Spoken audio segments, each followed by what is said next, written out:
ನಾವು ನಿನ್ನಿನ ದಿವಸ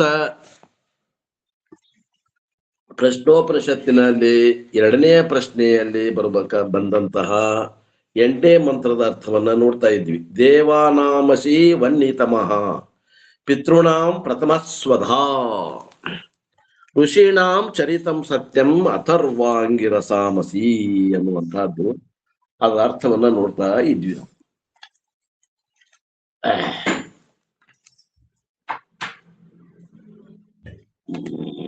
ಪ್ರಶ್ನೆ 2 ಪ್ರಶ್ನೆ 8. ಇದರ್ಥ ಏನು ಅಂದ್ರೆ ದೇವತೆಗಳಿಗೆ ಉತ್ತಮವಾದ ಅಗ್ನಿಯಾಗಿರುವೆ. ದೇವತೆಗಳಿಗೆ ಉತ್ತಮವಾದ ಅಗ್ನಿಯಾಗಿರುವೆ ಅಂದ್ರೆ ಸಂದೇಶವನ್ನ ಮುಟ್ಟಿಸುವಂತಹ ಪೋಸ್ಟ್ಮನ್ ಆಗಿರುವೆ. ಪಿತೃಗಳಿಗೆ ಮೊದಲನೆಯ ಸ್ವದಾಕಾರನಾಗಿರುವೆ. ಸ್ವದಾ ಅಂತಂದ್ರ ಲೀಡರ್. ಪಿತೃಗಳಿಗೆ ನೀನು ಮುಖ್ಯಸ್ಥನಾಗಿದೀಯಾ, ಸ್ವದಾಕಾರನಾಗಿರುವೆ. ಅಥರ್ವ ಅಂಗಿರಸರಾಗಿರುವ ಋಷಿಗಳಿಗೆ ಈ ಋಷಿಗಳಿಗೆ ನೀನೇನಾಗಿದಿ? ಸತ್ಯವಾದ ನಡತೆಯಾಗಿರುವೆ. ಯಾರಿಗೆ ಅನ್ನಾಗತ್ತಾನೆ ಇರು ಇಲ್ಲಿ? ಯಾರಿಗೆ ಅನ್ನಾಗತ್ತನ್ರಿ?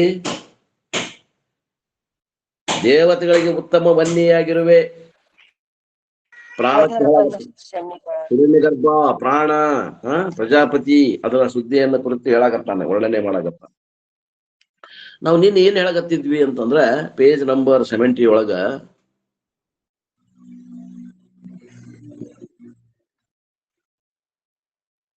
we require them if we should become a refined Samskrita Purushaha. Our answer is, why should I spend money, time or energy offering? ಯಾಕೆ ನಾವು ದೇವರಿಗೆ ಉಪಾಸನೆಯನ್ನು ಮಾಡಿ ಹಣ ಖರ್ಚು ಮಾಡ್ಕೋಬೇಕು, ವ್ಯರ್ಥವಾಗಿ ಸಮಯ ಕಳ್ಕೋಬೇಕು, ನಮ್ಮ ಶಕ್ತಿಯನ್ನು ಯಾಕೆ ಕಳ್ಕೋಬೇಕು ಅಂದ್ರ ಅದಕ್ಕೆ ಉತ್ತರ ಏನ್ ಹೇಳಿದ್ರು? ಅವರ answer is whether they are reborn or not, whether they require or not, it is not the question at all.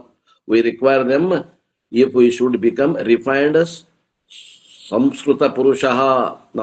ನಾವು ಒಳ್ಳೆ ಸಂಸ್ಕಾರವಂತರ ಆಗ್ಬೇಕಂದ್ರೆ ಈ ಉಪಾಸನಾದಿಗಳ ಬೇಕಾಗ್ತಾವ. Otherwise we will be materialistic society. ನಾವೆಲ್ಲ ಏನಾಗ್ತದ? ಬರೇ ಹಣ, ಐಶ್ವರ್ಯ, ಅಂತಸ್ತು, ಸ್ಥಾನ, ಮಾನ, ಗೌರವ ಅಂತ ತಿಳ್ಕೊಂಡು ಲೌಕಿಕ ಪ್ರತಿಷ್ಠೆ ಒಳಗ ಬೀಳ್ತೇವಿ ಏನ್ರಿ. ಅದಕ್ಕ ಈ ಲೌಕಿಕ ವ್ಯವಹಾರದಲ್ಲಿ ಪೂರ ತಲ್ಲಿನಾಗಿ ನಮ್ಮ ಪಾರಮಾರ್ಥಿಕ ಪ್ರಗತಿಯನ್ನ ಕಳ್ಕೋಬಾರದು. ನೋಡ್ರಿ ಎಷ್ಟು ಮಂದಿ ಇವತ್ತು ನಾವು ಹೆಂಗದೆ ವಿಚಾರ ಮಾಡ್ರಿ. ಆಧುನಿಕ ಜಗತ್ತು ಬಹಳಷ್ಟು ಶ್ರೇಷ್ಠ ಅನಿಸ್ಕೊಂಡವ್ರು ಎಲ್ಲಾರು ಆಧ್ಯಾತ್ಮಿಕವಾಗಿ ಜೀರೋ ಅದಾರ ಇವತ್ತಿನ ಕಾಲಕ್ಕೆ ಏನ್ರಿ. ನಾವೆಲ್ಲ ಎಷ್ಟು ಪುಣ್ಯವಂತರು ಅನ್ನುವಂಥದ್ದನ್ನ ಯಾವಾಗ ಗೊತ್ತಾಗ್ತದ ಅಂದ್ರ ಅಂತ ಮಂದಿ ನೋಡಿದಾಗ ನಮಗ್ ಗೊತ್ತಾಗ್ತದೆ. ನಾವು ನೋಡಿ ಏಟ ಆಗ್ಲಿ, ನಾವು ಬಡತನ ಇರ್ಲಿ, ನಮಗ ಶ್ರೀಮಂತನ ಇರ್ಲಿ, ನಮ್ದು ಮನಸ್ಸನ್ನ ನಾವು ಆಧ್ಯಾತ್ಮಿಕ ತಿರುಗಿಸೇವಿ ಅಂದ್ರ ಅದು ದೊಡ್ಡ ಸಂಸ್ಕಾರ. ನಮ್ದು ಯಾವುದೋ ಒಂದ್ ಜನ್ಮದಲ್ಲಿ ಮಾಡಿದ ನಿಷ್ಕಾಮ ಕರ್ಮದ ಪುಣ್ಯದ ಫಲ ನಮಗ ಒದಿಗೆ ಬಂದೈತಂತ ನಮ್ಗೆ ಈ ಒಂದು ಪ್ಲಾಟ್ಫಾರ್ಮ್ ಸಿಕ್ಕ್ಯದ. ಸಿದ್ಧಾರೂಢರು ಹೇಳಿದ ಅಮೃತವಾಣಿ ಕಿವಿಗೆ ಬಿದ್ದಾವ. ಶಂಕರಾಚಾರ್ಯರು ಹೇಳಿದ ಮಾತು ಯಥಾರ್ಥವಾಗಿ ತಿಳಿಯಾಗತ್ತಾವ. ನಿಶ್ಚಲ್ ದಾಸ್ಜಿ ಅವ್ರು ಹೇಳಿದ ಮಾತುಗಳು ನಮಗ ಹೊಳೆ ಹೌದು ಅನ್ಸಾಗತ್ತಾವ. ಇಲ್ಲಾಂದ್ರೆ ಹೌದು ಅನ್ಸೋದಿಲ್ಲ. ಬಹಳ ಮಂದಿಗೆ ಹೌದು ಅನ್ಸೋದಿಲ್ಲ. ದೇವ್ರು ನೋಡ್ಯಾರೇನ್ರಿ ಕೇಳ್ತಾರ. ನಮಗ್ ದೇವ್ರು ನೋಡ್ಯಾರೇನ್ರಿ? ನೋಡೇನಿ. ನೀ ನಮ್ಗೆ ತೋರಿಸ್ತೀರಿ ಏನ್ರಿ? ಏನ್ ಹೇಳ್ಬೇಕು ಅವ್ರಿಗೆ? ಇಂಥ ಪ್ರಶ್ನೆಗಳ ಕೇಳೋದು. ಆದ್ರಿಂದ ನೀವು ತೋರ್ಸಂಗಲ್ಲ ಅಂದ್ರೆ ದೇವ್ರು ಎಲ್ಲ ಮಟೀರಿಯಲಿಸ್ಟಿಕ್ ಸೊಸೈಟಿ. ಸೊ ಪ್ರಥಮ ಸ್ವದಾಹ ಮೀನ್ಸ್ ದ ಫಸ್ಟ್ ನಾಂದಿ ಶ್ರಾದ್ದ ಯಾರಿಗೆ ಕೊಡಬೇಕು? ಆಫರಿಂಗ್ ಟು ಅವರ್ ಪಿತೃಸ್. ಆ ಪಿತೃಗಳಿಗೆ ಗೌರವ ಸೂಚಕವಾಗಿ ವರ್ಷಕ್ಕೊಮ್ಮೆ ಆಗ್ಲಿ ನಾವು ಅಥವಾ ನಮಗೆ ಏನದ ಅದು ಏನದ ನೈಮಿತ್ತಿಕ ಕರ್ಮವನ್ನ ಮಾಡ್ಲೇಬೇಕಾಗ್ತದೆ. ನಮ್ಮ ಒಂದು ಸ್ಮರಣೆ, ಅವರನ್ನು ಸ್ಮರಣೆ ಮಾಡ್ಬೇಕು. ಅವ್ರು ಇಲ್ಲ ಅಂದ್ರೆ, ನಾವು ಪಿತೃಗಳು ಇಲ್ಲ ಅಂದ್ರೆ ನಾವು ಇಲ್ಲಿ ಬರ್ತಿದ್ದಿಲ್ಲ. ಆ ಪಿತೃಗಳ ಸ್ಮರಣಾರ್ಥವಾಗಿ, ಆ ಪಿತೃಗಳಿಗೆ ಗೌರವ ಸೂಚಕವಾಗಿ ನಾವು ಏನ್ ಮಾಡ್ಬೇಕಾಗ್ತದ? ಅವಕ್ಕ ನಾಂದಿ ಶ್ರಾದ್ದ ಅನ್ನುವಂಥದ್ದು ಮಾಡ್ಬೇಕಾಗ್ತದೆ. ದಟ್ ಈಸ್ ಆಲ್ಸೋ ಹಿರಣ್ಯ ಗರ್ಭ ತತ್ವ ಮೂಲಿ ಏನ್ರಿ. ನಾವು ಪಿತೃಗಳನ್ನು ಉಪಾಸನೆ ಮಾಡಾಕತ್ತೇವಂದ್ರೆ ಅದು ಹಿರಣ್ಯ ಗರ್ಭ ತತ್ವನೇ. ಅದು ಸಮಷ್ಟಿ ಸೂಕ್ಷ್ಮ ಶರೀರ ಅಭಿಮಾನಿ ದೇವತಾ. ಋಷೀನಾಂ ಚರಿತಾಂ ಸತ್ಯಂ ಅಥರ್ವ ಅಂಗಿರಸಮಸಿ. So all these Upanishad, that extend Upanishad, I am talking, you know that Ishavasya, Prashna, all these are very obscure Upanishad. ಇಲ್ಲಿ ಕೆಲವೊಂದು ಪ್ರಶ್ನೆಗಳಿಗೆ ಏನಪ್ಪಾ ಶಬ್ದಗಳನ್ನ ಹಿಂಗ್ ಬಳಸ್ತೈತಿ ಇದು ಉಪನಿಷತ್ತು, ಸ್ಪಷ್ಟತೆ ಇರುವುದಿಲ್ಲ.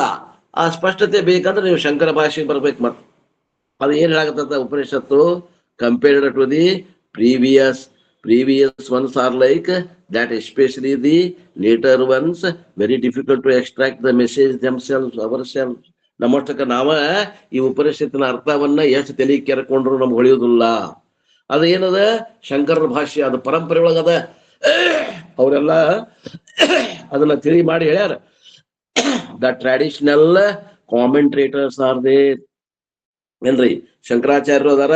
ಶಂಕರಾಚಾರ್ಯರು ಬರೆದಂತ ಭಾಷೆಗೆ ಇನ್ನು ಭಾಷೆಗಳನ್ನ ಅನೇಕರು ಬರ್ದಾರ. ಆ ಭಾಷೆಗಳು ಓದಿದಾಗ ಇಲ್ಲಿ ಏನ್ ಅರ್ಥ ಮಾಡಬೇಕು ಅನ್ನೋದು ಗೊತ್ತಾಗ್ತದೆ. The traditional commentators are therefore we are able to get it. ಆದ್ದರಿಂದ ಇದಕ್ಕೆ ಶಂಕರಾಚಾರ್ಯರ ಭಾಷೆ ಆಗಲಿ, ಶಂಕರಾಚಾರ್ಯರ ಭಾಷೆದ ಮೇಲೆ ಅನೇಕರ ಭಾಷೆಯನ್ನು ಬರೆದಿದ್ದಾರೆ ಇವತ್ತಿನ ತನಕ. ಅವೆಲ್ಲ ಭಾಷೆಗಳ ಆಧಾರದ ಮ್ಯಾಗ ಈ ಶಬ್ದಗಳ ಅರ್ಥವನ್ನು ಮಾಡ್ಲಿಕ್ಕೆ ಸಾಧ್ಯ ಆಗ್ತದೆ.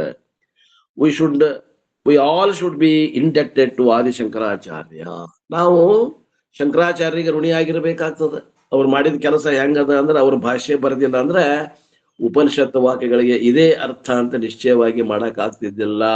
ಏನ್ ಬೇಕು ಮನಸ್ಸಿಗೆ ಬಂದಂಗ ಅರ್ಥ ಮಾಡ್ತಿದ್ರು. ಅದೇ ರೀತಿ ಆ ನಿಜಗುಣ ಗ್ರಂಥಗಳನ್ನ ದೊಡ್ಡ ಶಿವಪತ್ರಪ್ಪನವರು ಟೀಕಾ ತಾತ್ಪರ್ಯ ಬರೆದಿದ್ದಿಲ್ಲ ಅಂದ್ರೆ, ಸಿದ್ಧಾರೂಢರ ಅವ್ರ ಕಡೆಯಿಂದ ಬರ್ಸಿದ್ದಿಲ್ಲ ಅಂದ್ರೆ, ಇವತ್ತಿನ ಕೆಲವು ಏನದ ನಿಜಗುಣರ ಗ್ರಂಥಗಳಿಗೆ ಏನ್ ಬೇಕಾದ ಅನರ್ಥ ಆಗುವಂತ ಸಾಧ್ಯತೆ ಇತ್ತು. ಅದು ಆಗಬಾರ್ದಂತ ಅವ್ರ ಕಡೆಯಿಂದ ಟೀಕಾ ತಾತ್ಪರ್ಯವನ್ನ ಬರೆಸಿದ್ದಾರೆ. ನಾವು ನಿಜಗುಣ ಗ್ರಂಥಕ್ಕೆ ನಾವು ಓದಿ ಅರ್ಥ ಮಾಡ್ಕೊಳ್ಳೋ ಶಕ್ತಿ ನಮಗ್ ಬಂದೈತಿ ಸಾಮಾನ್ಯರಿಗೆ. ಅಂದ್ರ ಅದಕ್ಕೆ ಏನಪ್ಪ ಮಹಿಮಾ ಅಂದ್ರೆ ಶಿವಪುತ್ರಪ್ಪನವರ ಟೀಕಾ ತಾತ್ಪರ್ಯ. ಅದಕ್ಕೆ ಏನು ಕಾರಣ ಅಂದ್ರ ಸಿದ್ಧಾರೂಢರು ಅವ್ರಿಗೆ ಹೇಳಿದ್ರು ಅದ ಈ ರೀತಿ ಬಿಡಿಸ್ಬೇಕಂತ. ಅವ್ರು ಅದನ್ನ ನಿನ್ನ ಬರೀಪಾ ಇದ್ರ ಟೀಕಾ ತಾತ್ಪರ್ಯ ಬರೀ ಮುಂದಿನವರಿಗೆ ಅನುಕೂಲ ಆಗ್ತದ ಅಂತ ಬರ್ಸಿದ್ರು ಏನ್ರಿ. ಹಿಂಗಾಗಿ ಅದು ಏನಾಗ್ಯದ ಇವತ್ತು ನಮಗ ಎಲ್ಲಿ ನಮಗ್ ಸಂಶಯ ಬರ್ತದ ಟೀಕಾ ತಾತ್ಪರ್ಯ ನೋಡ್ಕೊಂಡ್ರೆ ಕ್ಲಿಯರ್ ಆಗಿಬಿಡ್ತದೆ. ಇಲ್ಲಾಂದ್ರೆ ಏನ್ ಮಾಡ್ತಾರ ಅಂದ್ರೆ ಅವ್ರ ಮನಸ್ಸಿನ ಸಂಸ್ಕಾರ ತಕ್ಕ ಅರ್ಥ ಮಾಡ್ಲಿಕ್ಕೆ ಹೋಗ್ತಾರೆ, ಅರ್ಥ ಹೋಗಿ ಅನರ್ಥ ಆಗ್ತದೆ. Based on both Sanskrit language as well as Vedic teaching itself, also taking logic, so many things he takes into account and extracts the meaning message from the obscure ಮಂತ್ರ. ಯಾವ್ಯಾವ ಅಸ್ಪಷ್ಟ ಮಂತ್ರಗಳು ಅದಾವ ಉಪನಿಷತ್ತಿನಲ್ಲಿ, ಎಸ್ಪೆಷಲಿ ಈ ಮಂತ್ರ, ಈ 8ನೇ ಮಂತ್ರ, ಇದರ ಅರ್ಥ ಸ್ಫುಟವಾಗಿಲ್ಲ, ಅಸ್ಪಷ್ಟ ಅದ. ಆ ಅಸ್ಪಷ್ಟತೆಯನ್ನ ಸ್ಪಷ್ಟವಾಗಿ ಹೇಳ್ತೇಳಂತಂದ್ರ ಶಂಕರಾಚಾರ್ಯರು ಅಲ್ಲಿ ಬಂದು ನಮಗೆ ಸಹಾಯ ಮಾಡ್ತಾರೆ. Here also we get a set of words which has special meaning. ಇಲ್ಲಿ ಮಾಡಿದಂತ ಶಬ್ದಗಳಿಗೆ ಕೂಡ ಸಾಮಾನ್ಯವಾದ ಅರ್ಥ ಇಲ್ಲ, ವಿಶೇಷವಾದ ಅರ್ಥ ಮಾಡಬೇಕಾಗ್ತದೆ. ಏನದು ಅರ್ಥ? Normally rishi, when I say that you think of ಧಾದಿವಾಲಾ, ಋಷಿ ಅಂತ ಶಬ್ದ ಮಾಡಿ ಬಳಸ್ಯಾರಲ್ಲಿ. ಏನೈತಿ ಋಷಿ ಅಂತ ನೋಡ್ರಿ, ಸತ್ಯಂ ಅಥರ್ವ ಅಂಗಿರಸ ಮಸಿ ಋಷಿಣಾಮ್, ಆ ಋಷಿ ಅಂತದ ನೋಡ್ರಿ. When I say what you think of ಧಾಬಿವಾಲಾ, so therefore with ಧಾಬಿವಾಲಾ and all those things, even though that meaning also is there, Shankaracharya says Rishi is called Rishi. Why? In English we call seer. ಏನ್ರಿ, ಯಾಕೆ ನಾವು ಇಲ್ಲೇ ಋಷಿಗಳಿಗೆ ಮಂತ್ರ ದೃಷ್ಟಾರರು ಅನ್ನಬೇಕು ಅಂತ ಅರ್ಥ ಮಾಡ್ಯಾರ. ಋಷಿಗಳು ಅಂತಂದ್ರ ಈ ಸಾಮಾನ್ಯ ಋಷಿಗಳಲ್ಲ, ಕೈಪ ಹಾಕೊಂಡು ವೇಷಧಾರಿ ಮಾಡ್ಕೊಂಡು ಧ್ಯಾನ ಮಾಡ್ಕೊಂಡು ಕುಂತಿರ್ತಾರ, ಅವರಲ್ಲ. ಋಷಿನಾಮ ಅಂತಂದ್ರ ವಿ ಕಾಲ್ ದೆಮ್ ಸಿಯರ್ಸ್. ಅಂದ್ರೆ ಆ ಪರಮಾತ್ಮ ತತ್ವವನ್ನು ಕಂಡುಕೊಂಡವರು ಅಪರೋಕ್ಷ ಜ್ಞಾನಿಗಳಿಗೆ ಇಲ್ಲಿ ಋಷಿಗಳು ಅನ್ನುವಂಥ ಶಬ್ದವನ್ನು ಅರ್ಥ ಮಾಡಿದ್ದಾರೆ. ವೈ ದೇ ಕಾಲ್ ಸಿಯರ್, ಯಾಕೆ ಹಿಂಗ್ ಕರೀತಾರ ಅಂದ್ರೆ because he sees some extraordinary things which ordinary people cannot see. ಯಾಕೆ ಅವ್ರಿಗೆ ಅಂತಾರಪ್ಪ ಅಂದ್ರ ಸಾಮಾನ್ಯ ಜನರಿಗೆ ಏನ್ ಕಾಣುವುದಿಲ್ಲೋ ಆ ವಿಶೇಷವಾದಂತಹ ಸಾಧಕರು ಏನಿರ್ತಾರ ಅವರು ಆ ಪರಮಾತ್ಮ ತತ್ವವನ್ನ ಅವ್ರ ಮಂತ್ರ ದೃಷ್ಟಾರರು ಅದಾರೆ. ಮಂತ್ರ ಕಾಣ್ತಾವ್ರಿ ನಿಮ್ಗೆ ಆಕಾಶದಾಗ, ಸಾಮಾನ್ಯರಿಗೆ ಆಕಾಶದಾಗ ಮಂತ್ರ ಕಾಣ್ತಾವ. ಇವು ಮಂತ್ರಗಳನ್ನ ಈಗ ಬರ್ದಾರಲ್ಲ, ಇವನ್ ಎಲ್ಲಿಂದ ಬರ್ದಾರ ಅವರು? ಆಕಾಶದಾಗ ಅದಾವ ಇವು ಮಂತ್ರಗಳ. ಪರಮಾತ್ಮನ ವಾಣಿ, ಈಶ್ವರ ವಾಣಿ ಆಕಾಶದಾಗದ. ಅದು ನೋಡುವಂತ ಶಕ್ತಿ ಬೇಕು. ಅದು ಹೆಂಗಪ್ಪ? ಒಂದು ಉದಾಹರಣೆ ಹೇಳ್ತೀರಿ, ಅತಿಶಯೋಕ್ತಿ ಮಾಡಿ ಹೇಳಾಗ್ತೀರಿ ಏನು ಒಂದು ಅಲ್ಲ. ಹೇಳ್ತೀನಿ ಕೇಳ್ರಿ. ಈಗ ಆಕಾಶವಾಣಿ ಧಾರವಾಡ ಕೇಂದ್ರದ ಪ್ರಸಾರ ಆದಂತಹ ಆಕಾಶವಾಣಿ ಅಲೆಗಳು ಈ ಒಂದು ವಾತಾವರಣದಲ್ಲಿ ಅದಾವ ಇಲ್ರಿ? ಅದಾವು. ಕಾಣ್ತಾವೇನ್ರಿ? ಕೇಳ್ತಾವೇನ್ರಿ ಶಬ್ದಗಳವು? ಇಲ್ಲ. ಅನೇಕ ಟಿವಿ ಮಾಧ್ಯಮಗಳಲ್ಲಿ ಪ್ರಸಾರ ಆಗುವಂತ ದೃಶ್ಯಗಳು ಈ ಆಕಾಶದಾಗ ಅದಾವಿಲ್ಲೋ? ಅದಾವು. ಕಾಣ್ತಾವೇನ್ರಿ? ಕಾಣುದಿಲ್ಲ. ಮತ್ ಏನ್ ಮಾಡ್ಬೇಕು? ಕಾಣ್ಬೇಕಂದ್ರ ಆಕಾಶವಾಣಿ ಶಬ್ದಗಳು ಕೇಳ್ಬೇಕಂದ್ರ ರೇಡಿಯೋ ಹಚ್ಚಬೇಕು. ಟಿವಿಯಲ್ಲಿ ಪ್ರಸಾರ ಮಾಧ್ಯಮದಲ್ಲಿ ಮಾಡಿದಂತಹ ಬಿತ್ತರಿಸಿದಂತಹ ವಿಡಿಯೋಗಳನ್ನು ನೋಡ್ಬೇಕಂದ್ರ ನೀವು ಟಿವಿ ಆನ್ ಮಾಡ್ಬೇಕು. ಆ ಟಿವಿ ಮಾಡೋ ಕೆಲಸವನ್ನ ಈ ಮಂತ್ರ ದೃಷ್ಟಾರರು ಮಾಡಿದ್ದಾರೆ. ಅವರು ತಪಸ್ ಮಾಡಿದ್ರು. ಆ ತಪಸ್ಸಿನಲ್ಲಿ ಅವ್ರಿಗೆ ಈ ಮಂತ್ರಗಳು ಕಂಡಾವ. ಮಂತ್ರಗಳು ನಿತ್ಯವಾಗಿ ಅದಾವ ಇವು. ಇದು ನಮ್ಮ ಆಸ್ತಿಕ ಮಹಾಶಯರ ಅಭಿಪ್ರಾಯ. ನೀವು ಒಪ್ತಿರೋ ಬಿಡ್ತಿರೋ ನಿಮಗ್ ಬಿಟ್ಟಿದ್ದು. ಯಾಕಂದ್ರೆ ವೇದ ಅಂದ್ರೆ ಅದು ವೇದ ಅಂದ್ರೆ ಅಪೌರುಷೇಯ ಮಾಡಿ, ಆ ಅಪೌರುಷೇಯ ಮಾಡಿ ಎಲ್ಲಿ ಅದ ಅಂದ್ರೆ ವಾತಾವರಣದಲ್ಲಿ ಯಾವಾಗ ನಿತ್ಯವಾಗಿ ಐತಿ. ಈ ಮಂತ್ರ ದ್ರಷ್ಟಾರರು ತಮ್ಮ ತಪಶಕ್ತಿಯೊಳಗ ಆ ಮಂತ್ರಗಳನ್ನ ಕಂಡಾರ. ಆ ಕಂಡಿದ್ದನ್ನ ಅವರು ಸ್ಮರಣೆ ಮಾಡ್ಕೊಂಡು ಇಲ್ಲೇ ಹೇಳ್ತಾರ. ಅದಕ್ಕೆ ಶ್ರುತಿ ಕೇಳ್ಯಾರ ಅವರು. ಈ ಮಂತ್ರಗಳನ್ನ ಕೇಳ್ಯಾರ ಅವ್ರು. ಎಲ್ಲದಾವು? ವಾತಾವರಣದಾಗ ಅದಾವ. ಆ ಕೇಳುವಂತ ಆಂಟೆನಾ ಯಾರ ಕಡೆ ಐತಿ ಅಂತ ಸಾಧಕರಲ್ಲಿ ಮಾತ್ರ ಅದ. ಋಷಿಗಳು ಅಂತಾರ ಅವ್ರು. ಅವ್ರ ಆಂಟೆನಾ ಇದ್ದಂಗ. ಆ ಸಿಗ್ನಲ್ ಏನದ, ಆ ಸಿಗ್ನಲ್ ವೇವ್ ಲೆಂತ್ ಏನೈತಿ, ಅದು ವೇವ್ ಲೆಂತ್ ಅನ್ನು ಗ್ರಹಣ ಮಾಡುವಂತ ಸಾಮರ್ಥ್ಯ ಇದ್ದವ್ರು ಏನಂತಾರ? ಋಷಿಗಳು. Why we call seers? Because he sees some extraordinary things which ordinary people cannot see. ಸಾಮಾನ್ಯ ಜನರಿಗೆ ಕಾಣಂಗಿಲ್ಲ. ಸಾಮಾನ್ಯ ಜನರಿಗೆ ಏನ್ರ ಇದು ಹವಾ ಐತಿ, ಇಲ್ಲೇನದ ಖಾಲಿ ಖಾಲಿ ಅದ, ಪೊಳ್ಳದ ಅಂತಾರ ಏನ್ರಿ? ಆದ್ರೆ ಅವ್ರು ಏನ್ ಮಂತ್ರ ದೃಷ್ಟಾರರಿದ್ರಲ್ಲ, ಅವ್ರಿಗೆ ಈ ವಾಕ್ಯಗಳೆಲ್ಲ ಕಿವಿಲಿ ಕೇಳ್ಯಾರ ಅವರು. ಅದಕ್ಕೆ ಶ್ರುತಿ ಅಂದಾರ. ಕೇಳಿದ್ದನ್ನ ಬರ್ದಾರ ಅವರು, ಕಲ್ಪನಾ ಮಾಡಿ ಬರೆದಿಲ್ಲ. we are also seers. I am seeing you, you are seeing me. ನಾವು ನೋಡ್ತೇವಲ್ರಿ. ನಾವೇನ್ ನೋಡ್ತೇವಿ? ಸ್ಥೂಲ ವಸ್ತುಗಳನ್ನು ಗ್ರಹಣ ಮಾಡ್ತೀವಿ. ನಮ್ಮ ಶರೀರ ನೀವು ನೋಡಬಹುದು, ನಿಮ್ಮ ಶರೀರ ನಾವು ನೋಡಬಹುದು ಏನ್ರಿ? we don't call ourselves seers. ನಾವು ಋಷಿ ಅಂತೇವೆ. ನಾವು ಅವ್ರಿಗೆ ನಮಗ್ ಯಾರ ಋಷಿ ಅಂತಾರೇನು? ಇಲ್ಲ. ಆ ಋಷಿಗಳಲ್ಲಿ ಇದ್ದಂತ ವಿಶೇಷ ಸಾಮರ್ಥ್ಯ ಏನಿತ್ತು, ಆ ಶ್ರುತಿ ವಾಕ್ಯಗಳನ್ನ ಕೇಳುವಂತ ಸಾಮರ್ಥ್ಯ ಇದ್ದವ್ರಿಗೆ ಏನಂತಾರ? ಋಷಿಗಳು ಅಂತಾರ. ಮಂತ್ರ ದೃಷ್ಟಾರರು ಅಂತ ಕರೀತಾರ ಅವ್ರು. A seer is called a seer because they have a power to see and know. ಯಾಕಂತಾರಪ್ಪ ಅಂದ್ರ ಅವ್ರಿಗೆ ವಿಶೇಷವಾದಂತ ಒಂದು ಶಕ್ತಿ ಅದ. ಆ ಒಂದು ಶಕ್ತಿ ಸಾಮರ್ಥ್ಯದಿಂದ ಅವ್ರಿಗೆ ಋಷಿಗಳು ಅಂತ ಅನಿಸ್ಕೊಂಡಾರ. The word rishi is derived from the root ಋಷ್. ಇದಕ್ಕೆ ಮೂಲ ಶಬ್ದ ಏನದ? ಧಾತು ಅಂತಾರ. ಈ ಶಬ್ದಗಳು ಏನದಾವಲ್ಲ, ಶಬ್ದಗಳು ಹೆಂಗ್ ಉತ್ಪತ್ತಿ ಆಗ್ಯಾವತ್ತಂದ್ರ ಆ ಮೂಲ ಧಾತು ಇರ್ತದ. ಧಾತು ಯಾವುದು? ಋಷ್ ಅನ್ನುವಂತ ಧಾತು. ಋಷ್ ಅಂದ್ರ ಏನಪ್ಪಾ ಅಂದ್ರೆ ತಿಳಿ. ಋಷ್ ಅಂದ್ರೆ ಏನು? ತಿಳಿ ಅಂತ. To know. ರಶ್ನಾತಿ ಜಾನಾತಿ ಇತಿ ಋಷಿ. ಅಂದ್ರೆ ಋಷಿ ಅಂದ್ರೆ ಏನು? ಯಾವನಿಗೆ ತಿಳಿಯುವಂತ ಸಾಮರ್ಥ್ಯ ಇದೆಯೋ, ವಿಶೇಷವಾದಂತ ಶಕ್ತಿ ಇದೆಯೋ ಅವ್ರಿಗೆ ಅನ್ಬೇಕು ಋಷಿ. And Shankaracharya says, based on that derivation, every sense organ can be called as ಋಷಿ. ಆ ಒಂದು ಅರ್ಥ ಹೇಳಿದ್ರೆ ನಮ್ಮಲ್ಲಿ ಇರುವಂತಹ ಪಂಚ ಜ್ಞಾನೇಂದ್ರಗಳಿಗೂ ಗ್ರಹಣ ಮಾಡೋ ಶಕ್ತಿ ಅದ. ಕಣ್ಣಿಗೆ ರೂಪವನ್ನು ನೋಡೋ ಶಕ್ತಿ ಅದ, ಕಿವಿಗೆ ಶಬ್ದವನ್ನು ಕೇಳುವ ಶಕ್ತಿ ಅದ, ನಾಲಿಗೆಗೆ ರುಚಿಯನ್ನು ಹೇಳುವ ಶಕ್ತಿ ಅದ, ಚರ್ಮಕ್ಕೆ ಸ್ಪರ್ಶ ಜ್ಞಾನ ಹೇಳುವಂತ ಸಾಮರ್ಥ್ಯ ಅದ. ಆಮೇಲೆ ಇನ್ನೊಂದು ಏನಾದ್ರು ಉಳಿತು, ಚರ್ಮ, ಕಿವಿ, ಕಣ್ಣಿಗೆ ರೂಪವನ್ನು ನೋಡುವ ಸಾಮರ್ಥ್ಯ ಅದ. ಹಿಂಗಾರ ಈ 5 ಇಂದ್ರಿಯಗಳಿಗೆ ಅನ್ಬೇಕು ಋಷಿ ಅಂತ ಯಾಕೆ ಅನ್ಬಾರದು? ಅವು ತಿಳಿತಾವ. ಋಷಿ ಅಂದ್ರೆ ಏನು? ತಿಳಿಯುವಂತ ಶಕ್ತಿ ಯಾರಿಗೈತಿ ಅವ್ರಿಗೆ ಋಷಿಗಳು ಅನ್ಬೇಕು. ಹಂಗಾರೆ ಈ ಪಂಚಜ್ಞಾನೇಂದ್ರಿಯಗಳು ಋಷಿ ಅನ್ಬೇಕೇನಂದ್ರ ಅದಕ್ಕೂ ಋಷಿ ಅನ್ನಕೇನು ಅಡ್ಡಿ ಇಲ್ಲ. ಕೆಲವೊಂದ್ ಸಲ ಆ ಪಂಚ ಜ್ಞಾನೇಂದ್ರಿಯಗಳಿಗೂ ಕೂಡ ಋಷಿ ಅಂತ ಶಬ್ದ ಬಳಸ್ಯಾರ.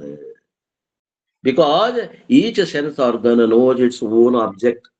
ಪ್ರತಿಯೊಂದು ಶಬ್ದ, ಸ್ಪರ್ಶ, ರೂಪ, ರಸ, ಗಂಧಗಳಿಗೆ ಕಣ್ಣು, ಕಿವಿ, ಮೂಗು, ನಾಲಿಗೆ, ಚರ್ಮಗಳು ಏನಾಗ್ಯಾವ? ಇಂದ್ರಿಯಗಳಾಗ್ಯಾವ. ಅವಕ್ಕೆ ಋಷಿ ಅಂದ್ರೂ ಅಡ್ಡಿ ಇಲ್ಲ. Therefore here the word Rishi means what? ಇಲ್ಲಿ ಋಷಿ ಅಂದ್ರೆ ಏನ್ ತಗೋಬೇಕು ಅಂದ್ರ ಇಂದ್ರಿಯಗಳು. ಏನ್ರಿ? ಋಷಿ ಅಂದ್ರೆ ಇಂದ್ರಿಯಾಣಿ. ಇಂದ್ರಿಯಗಳು ಅವು ಮಂತ್ರ ದೃಷ್ಟಾರರು ಅಂತ ಹೆಂಗ್ ಹೇಳಿದ್ವಿ, ಹಂಗ ಇಲ್ಲೇ ಇಂದ್ರಿಯಗಳಿಗೆ ನಾವು ಏನ್ ಅನ್ಬೇಕು? ತಿಳಿತಾವ. ಆದ್ದರಿಂದ ಇಂದ್ರಿಯಗಳಿಗೆ ನಾವು ಏನ್ ಅನ್ಬೇಕು? ಋಷಿಗಳು ಅಂತ ಅರ್ಥ ಅಂದ್ರ ಏನ್ ತಪ್ಪಲ್ಲ. The perceivers of the world. ಜಗತ್ತಿನ ಇದ್ದಂತಹ ಶಬ್ದ, ಸ್ಪರ್ಶ, ರೂಪ, ರಸ, ಗಂಧವನ್ನ ಅರಿತಾವಾದ್ದರಿಂದ ಜ್ಞಾನೇಂದ್ರಿಯಗಳಿಗೆ ನಾವು ಋಷಿ ಅನ್ಲಿಕ್ಕೆ ಏನ್ ಹರ್ಕತ್ತಿಲ್ಲ.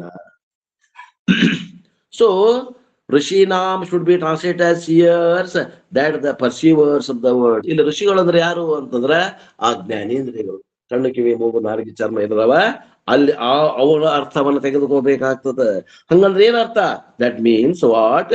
ಸೆನ್ಸ್ ಆರ್ಗನ್, ಪಂಚ ಜ್ಞಾನೇಂದ್ರಿಯಗಳು. And they have got another title. ಏನದ ಇನ್ನೊಂದು ಹೆಸರಲ್ಲಿ ಬಳಸ್ಯಾರಲ್ಲಿ, ಏನಂತ? ಅಂಗಿರಸಾಂ. ಅಂಗಿರಸಂ ಅಂದ್ರೆ ಏನು? ಅಂಗಿರಸಂ means also means sense organs. ಅಂಗಿರಸ ಅಂದ್ರೂ ಕೂಡ ಅಲ್ಲೇ ಏನಂತ ಅರ್ಥ ಮಾಡ್ಬೇಕು ಅಂದ್ರೆ, ಸಾಂಪ್ರದಾಯಿಕ ಅಂಗಿರಸ ಋಷಿ ಅರ್ಥ ಮಾಡೋದಿಲ್ಲ. ಅಂಗಿರಸ ಅಂದ್ರೂ ಕೂಡ ಜ್ಞಾನೇಂದ್ರಿಯಗಳು ಅಂತ ಅರ್ಥ ಮಾಡ್ರಿ. So what do you mean by ಅಂಗಿರಸಂ? ರಸ ಮೀನ್ಸ್ ಪ್ರೈಮರಿ ಫ್ಯಾಕ್ಟರ್, ಎಸೆನ್ಸ್. ರಸ ಅಂದ್ರೆ ಏನ್ರಿ?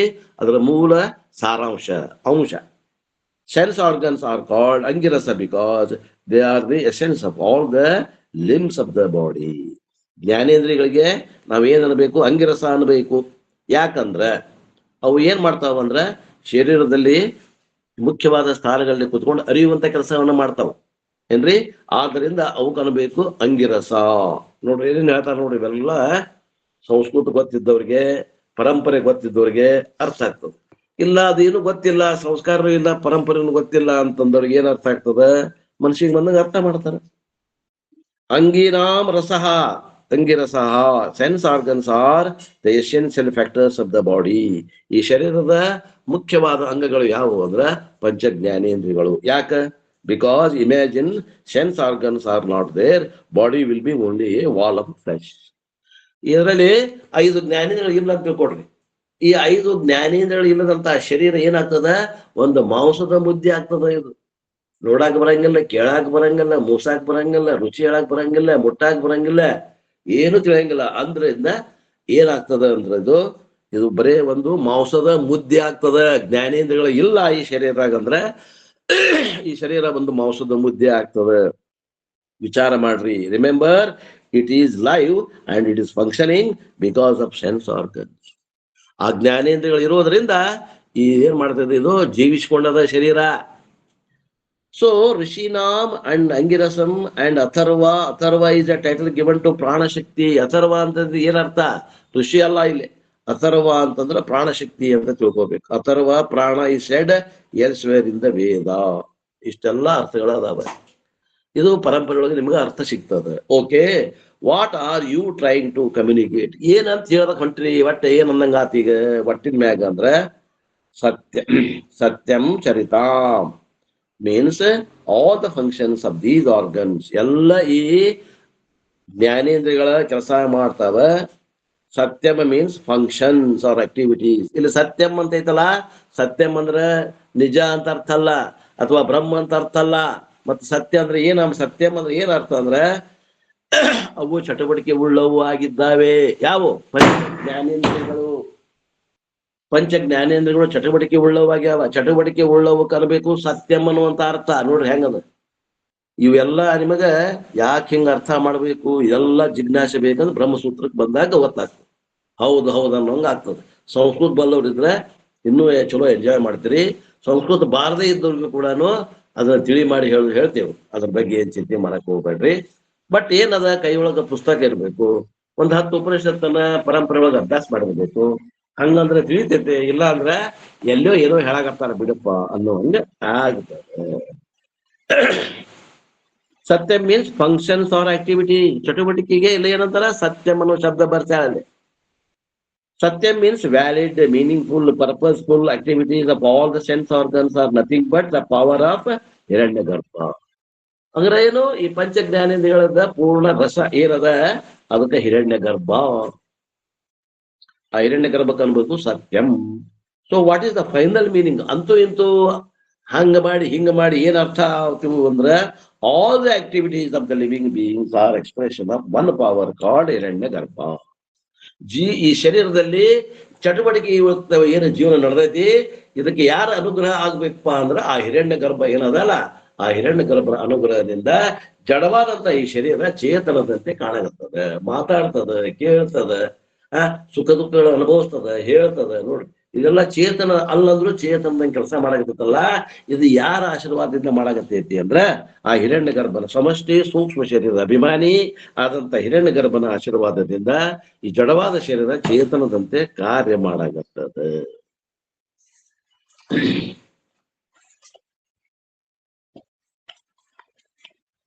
ಪೇಜ್ ನಂಬರ್ 72 ಅದ ಕಂಟಿನ್ಯೂ ಮಾಡ್ತಾರೆ ನೋಡ್ರಿ. ಇನ್ನ ಅಪ್ಪವರು ಇನ್ನ ಅವ್ರಿಗೆ ಸಮಾಧಾನ ಆಗಿಲ್ಲ. We are seeing the second chapter of Prashnopanishad. ಇನ್ನೊಮ್ಮೆ ಹೇಳ್ತಾರೆ, ಮೋಸ್ಟ್ಲಿ ಅಲ್ಲಿ ವಾರಕ್ಕೆ ಒಂದು ಕ್ಲಾಸ್ ಇರೋದ್ರಿಂದ ಮತ್ತೊಂದು ಸ್ವಲ್ಪ ರಿವಿಷನ್ ಮಾಡ್ತಾರೆ. ಪೇಜ್ ನಂಬರ್ 72 ಯಾರಿಗೆ ಐತಿ ಅವರಿಗೆ, ಯಾರಿಗೆ ತಿಳಿದಿಲ್ಲ ಅವರಿಗೂ ಅನುಕೂಲ ಆಗ್ತದೆ. ಇನ್ನೊಮ್ಮೆ ರಿಪೀಟ್ ಮಾಡ್ತೀನಿ, ಕೇಳಿ. ನಾವೇನ್ ನೋಡಕತ್ತೀವಿ ಅಂದ್ರೆ ಪ್ರಶ್ನೋಪನಿಷತ್ತಿನ 2ನೇ ಪ್ರಶ್ನೆಯಲ್ಲಿ 8ನೇ ಮಂತ್ರವನ್ನ ನೋಡ್ತಾ ಇದ್ದೀವಿ. I hope you have brought Prashnopanishad book ಅಂತಾರ ಅಪ್ಪೋರು. ನಿಮ್ಮೆಲ್ಲರ ಕೈಯಾಗೂ ಗ್ರಂಥ ಅದ ಅಂತ ನಾ ತಿಳ್ಕೊತೀನಿ. ಮೋಸ್ಟ್ಲಿ ಚೆನ್ನೈದಾಗನು ಅಲ್ಲಿ ನಮ್ಮಂತವ್ರು ಇರ್ಬೇಕು ಅನಿಸ್ತದೆ. ಗ್ರಂಥ ಇಲ್ಲ, ಶ್ರದ್ಧಾ ಇಲ್ಲ, ಸುಮ್ಮನೆ ಹಂಗ ಕೇಳೋದಪ್ಪ. ಏನೋ ಉಪನಿಷತ್ ಏನ್ ಹೇಳ್ತಾರ ಅಂತ ಹಣಿಕೆ ಹಾಕಿದವ್ರು ಹಾಕೋರು ಅದೇವ್ ನಾವು ಇದ್ರೆ.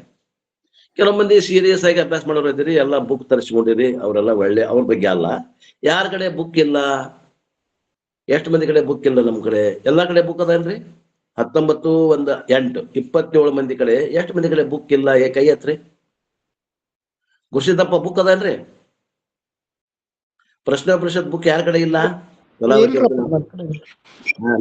ಇಲ್ಲಿಯೂ ಅದಾರ ಕೆಲವು ಮಂದಿ. ಕಲಾವತಿ ಬಿರಾದಾರ್ ಬುಕ್ ಇಲ್ಲ. ಇಟ್ಕೋಬೇಕ್ರಿ, ಬುಕ್ ಇಲ್ಲ ಅಂದ್ರೆ ನಿಮ್ಗೆ ತಿಳಿಯಂಗಿಲ್ಲ ಇದು. ಕಮಲಾ ಅಂಡ್ 2 ಮೇರ್ have raised their hands. You should have a book. ಒಂದು ಪ್ರಶ್ನೋಪನಿಷತ್ ಬುಕ್ ತೋಡ್ರಿ. ಇದು ನನ್ನ ಕಡೆ ಹೊಳೆ ನರಸೀಪುರದ ಅದ, ಅದನ್ನರ ತಗೊಳ್ರಿ. ಅಥವಾ ರಾಮಕೃಷ್ಣ ಆಶ್ರಮದ ಅದ, ಅದನ್ನರ ತಗೊಳ್ರಿ. ಮತ್ತ ಅದನ್ನ ಬಿಟ್ರೆ ಬೇರೆ ಯಾವ ನಮಗ್ ಗೊತ್ತಿಲ್ಲ. ರಾಮಕೃಷ್ಣ ಆಶ್ರಮದ ಒಂದದ. PDF ಚೆನ್ನಾಗಿದೆ ಸರ್, ಅವ್ರು ಮಾಡಿಸ್ಕೊಂಡ್ರೆ ಚೆನ್ನಾಗಿದೆ. ಯಾವ್ದ್ರಿ? ನೀವು PDF ಕಳಿಸಿದ್ರಲ್ಲ, ಅಲ್ಲ PDF ಅಂತ it is super, but English people can only go for PDF because PDF is wonderful. It is a great simple language ಇದೆ ಗುರುಗಳೇ. Simple language and even anybody can understand. If you study under a competent teacher, 1 or 2 Upanishads, you can go and read yourself and understand.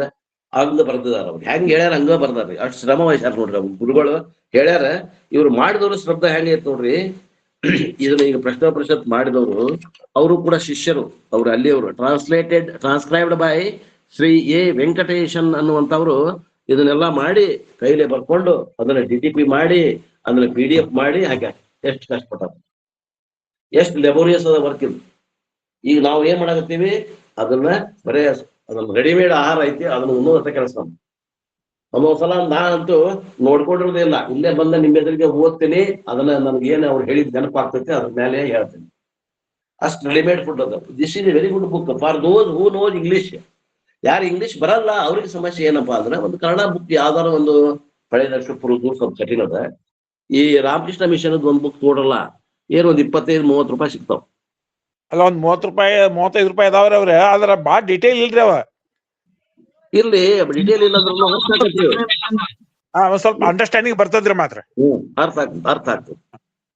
ಇಲ್ಲಾಂದ್ರೆ ನಿಮ್ಗೆ ಏನಾಗ್ತದ, ಎಲ್ಲಿ ಹೇಳಕತ್ತಾರಪ್ಪ, ಯಾವ ಮಂತ್ರ ಹೇಳಕತ್ತಾರ, ಏನ್ ಅರ್ಥ, ಹಿಂಗ್ಯಾಕ ಅರ್ಥ ಮಾಡಬೇಕು, ಹಿಂಗೆಲ್ಲ ಸಂಶಯ ಬರಾಕ್ತದ.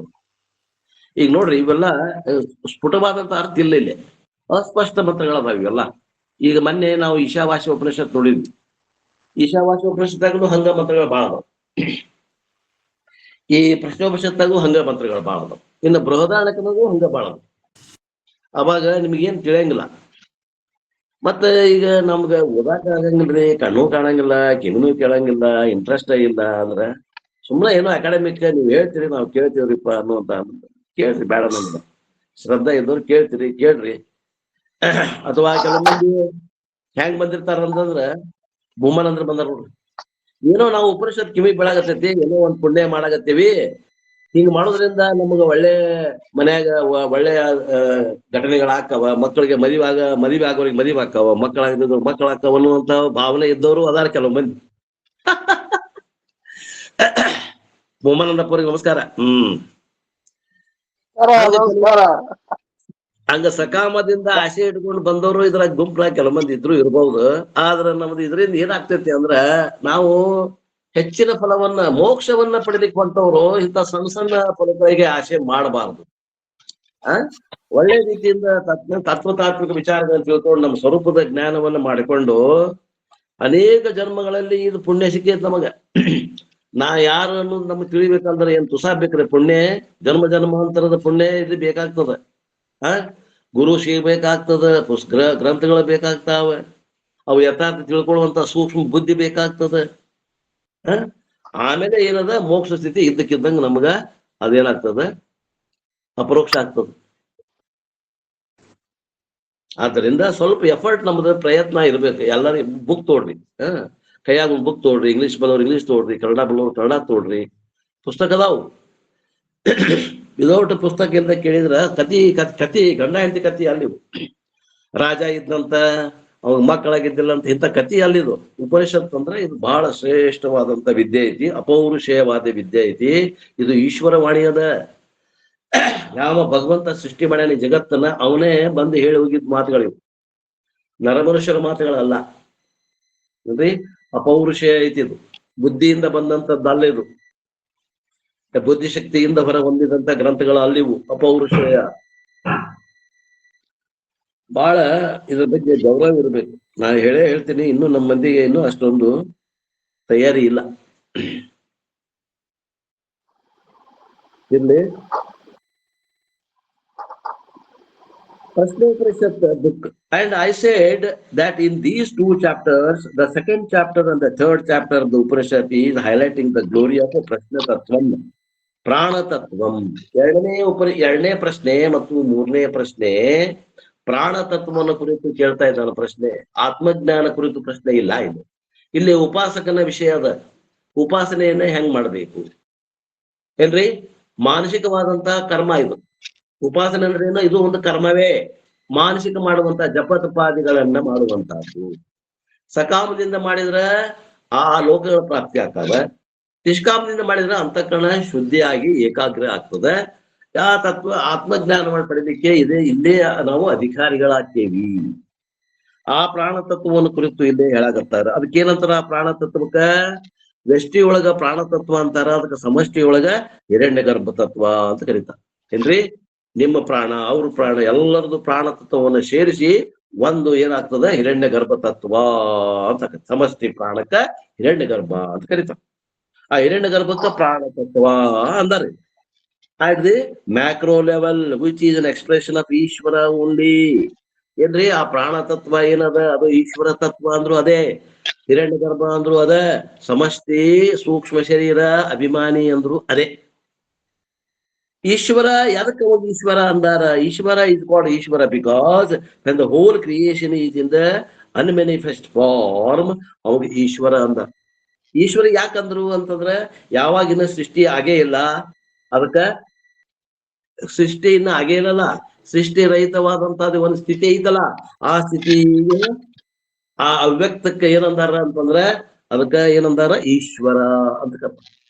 But when the very same unmanifest creation comes to manifestation and the activities are the very same, Ishvara is called Hiranyagarbha.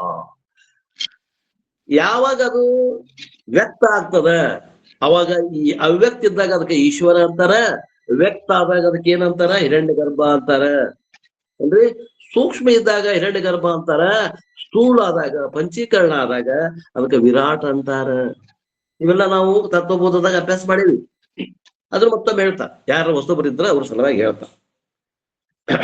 ಅಂದ್ರೆ ಹಿರಣ್ಯ ಗರ್ಭ ಅಂದ್ರ ಸೂಕ್ಷ್ಮ ಶರೀರ, ಈಶ್ವರ ಅಂದ್ರ ಸಮಷ್ಟಿ ಪ್ರಾಣ ಶರೀರ, ವಿರಾಟ್ ಅಂದ್ರ ಸಮಷ್ಟಿ ಸ್ಥೂಲ ಶರೀರ. Therefore, whenever we say Hiranyagarbha or Virata, we should remember they are names of Ishvara Tattvam only. ಅಂದ್ರೆ ಯಾವಾಗ ನಾವು ವಿರಾಟರಲ್ಲಿ, ನಾವು ಹಿರಣ್ಯಗರ್ಭನಲ್ಲಿ, ನಾವು ಈಶ್ವರನಲ್ಲಿ ಯಾವಾಗ್ಲೂ ಈಶ್ವರ ಅಂತ ತಿಳ್ಕೋಬೇಕು. Therefore, the glory of Ishvara as Hiranyagarbha or as a Prana Tattvam is highlighted in these two chapters. ಆದ್ದರಿಂದ ಈ ಎರಡನೇ ಪ್ರಶ್ನೆ ಮತ್ತು ಮೂರನೇ ಪ್ರಶ್ನೆಯಲ್ಲಿ ಆ ಈಶ್ವರನ ಮಹಿಮೆಯನ್ನ ಹಿರಣ್ಯಗರ್ಭ ಅಥವಾ ಪ್ರಾಣ ತತ್ವದ ಮೂಲಕ ಅದನ್ನ ಹೆಚ್ಚುಗಾರಿಕೆಯನ್ನು ಮಾಡಿ ಹೇಳ್ತಾ ಇದ್ದಾರೆ. And the purpose of these two chapters, ಇದು ಎರಡು ಅಧ್ಯಾಯಗಳ ಅಥವಾ ಎರಡು ಪ್ರಶ್ನೆಗಳ ಉದ್ದೇಶ ಏನೈತಪ್ಪ ಅಂತಂದ್ರ ಈಸ್ ಟು ಇಂಟ್ರೊಡ್ಯೂಸ್ ಈಶ್ವರ ಉಪಾಸನಾ. ಏನ್ ಹೇಳ್ಬೇಕಾಗ್ಯದ? ಈಶ್ವರ ಉಪಾಸನೆಯನ್ನು ಹೇಳ್ಬೇಕಾಗ್ಯದ. ವೇದಗಳಲ್ಲಿ ಏನು ಧ್ಯಾನ ಮಾಡೋದನ್ನ ಹೇಳಿಕೊಡುವಂತ ಪದ್ಧತಿ ಏನದಾವ ಕೆಲವೊಂದು ಮಂತ್ರಗಳ ಅದನ್ನ ಧ್ಯಾನ ಮಾಡೋದಂತೂ ನಾವು ಮಾಡ್ತೇವೆ, ಇಷ್ಟ ದೇವತೆ ಉಪಾಸನೆಯನ್ನು ಮಾಡ್ತಾ ಇದ್ದೇವೆ. ವೈದಿಕ ಧ್ಯಾನವನ್ನ ಹೇಳಾಗತ್ತದ. ವೇದದಲ್ಲಿ ಹೆಂಗ್ ಹೇಳ್ಯಾರಪ್ಪ, ಏನ್ ಯಾವ್ದು ಮೂರ್ತಿ ಇಟ್ಕೊಂಡ್ ಮಾಡ್ಬೇಕು, ಇಷ್ಟಲಿಂಗ ಇಟ್ಕೊಂಡ್ ಮಾಡ್ಬೇಕು, ಸಾರಿಗ್ರಾಮ ಇಟ್ಕೊಂಡ್ ಮಾಡ್ಬೇಕು, ಯಾವ್ದಾರ ಮೂರ್ತಿ ಇಟ್ಕೊಂಡ್ ಮಾಡ್ಬೇಕು, ಅಥವಾ ಯಾವ್ದಾರ ಫೋಟೋ ಇಟ್ಕೊಂಡ್ ಮಾಡ್ಬೇಕು, ಯಾವ್ದಾರ ಮಾಡ್ರಿ ನೀವು. ಇಲ್ಲಿ ಹೇಳ್ತಾ ಇರೋದು ವೇದದಾಗ ಯಾವ ರೀತಿ ಉಪಾಸನೆಗಳನ್ನು ಹೇಳಿದ್ದಾರೆ. ಆ ಪ್ರಾಣ ತತ್ವದ ಮ್ಯಾಗ ಉಪಾಸನೆ ಮಾಡ್ರಿ. ಆ ಸಮಷ್ಟಿ ಪ್ರಾಣ ತತ್ವವನ್ನ ನೆನೆಸ್ಕೊಂಡು ಅದ್ರ ಮ್ಯಾಗ ಉಪಾಸನೆಯನ್ನ ಅವಲಂಬನ ಮಾಡ್ಕೊಡ್ರಿ. ಅದನ್ನ ನೆನೆಸ್ಕೊಂಡು ನೀವು ಪ್ರಾರ್ಥನೆ ಮಾಡ್ರಿ.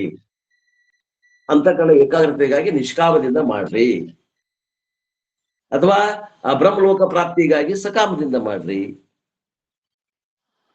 ಅಲ್ರಿ, ಸಕಾಮದಿಂದ ಕರ್ಮಗಳನ್ನ ಮಾಡಿದ್ರೆ ಸ್ವರ್ಗಲೋಕ ಪ್ರಾಪ್ತಿ, ಸಕಾಮದಿಂದ ನಾವು ಉಪಾಸನೆ ಮಾಡಿದ್ರೆ ಬ್ರಹ್ಮಲೋಕ ಪ್ರಾಪ್ತಿ. ಬ್ರಹ್ಮಲೋಕಕ್ಕೆ ಹೋದವರು ಹೊಳ್ಳಿ ಬರೋದಿಲ್ಲ, ಶುಕ್ಲಗತಿಯಿಂದ ಹೋಗ್ತಾರೆ. ಆದ್ರೆ ಈ ಕರ್ಮವನ್ನ ಮಾಡಿದವರು ಎಲ್ಲಿ ಹೋಗ್ತಾರ? ಸ್ವರ್ಗಕ್ಕೆ ಹೋದವರು ಕ್ಷಣೇ ಪುಣ್ಯ ಮರತ ಲೋಕಂ ವಿಶಂತಿ, ಮತ್ ಹೊಳ್ಳಿ ಇಲ್ಲಿಗೆ ಬರ್ಬೇಕು ಅವ್ರು.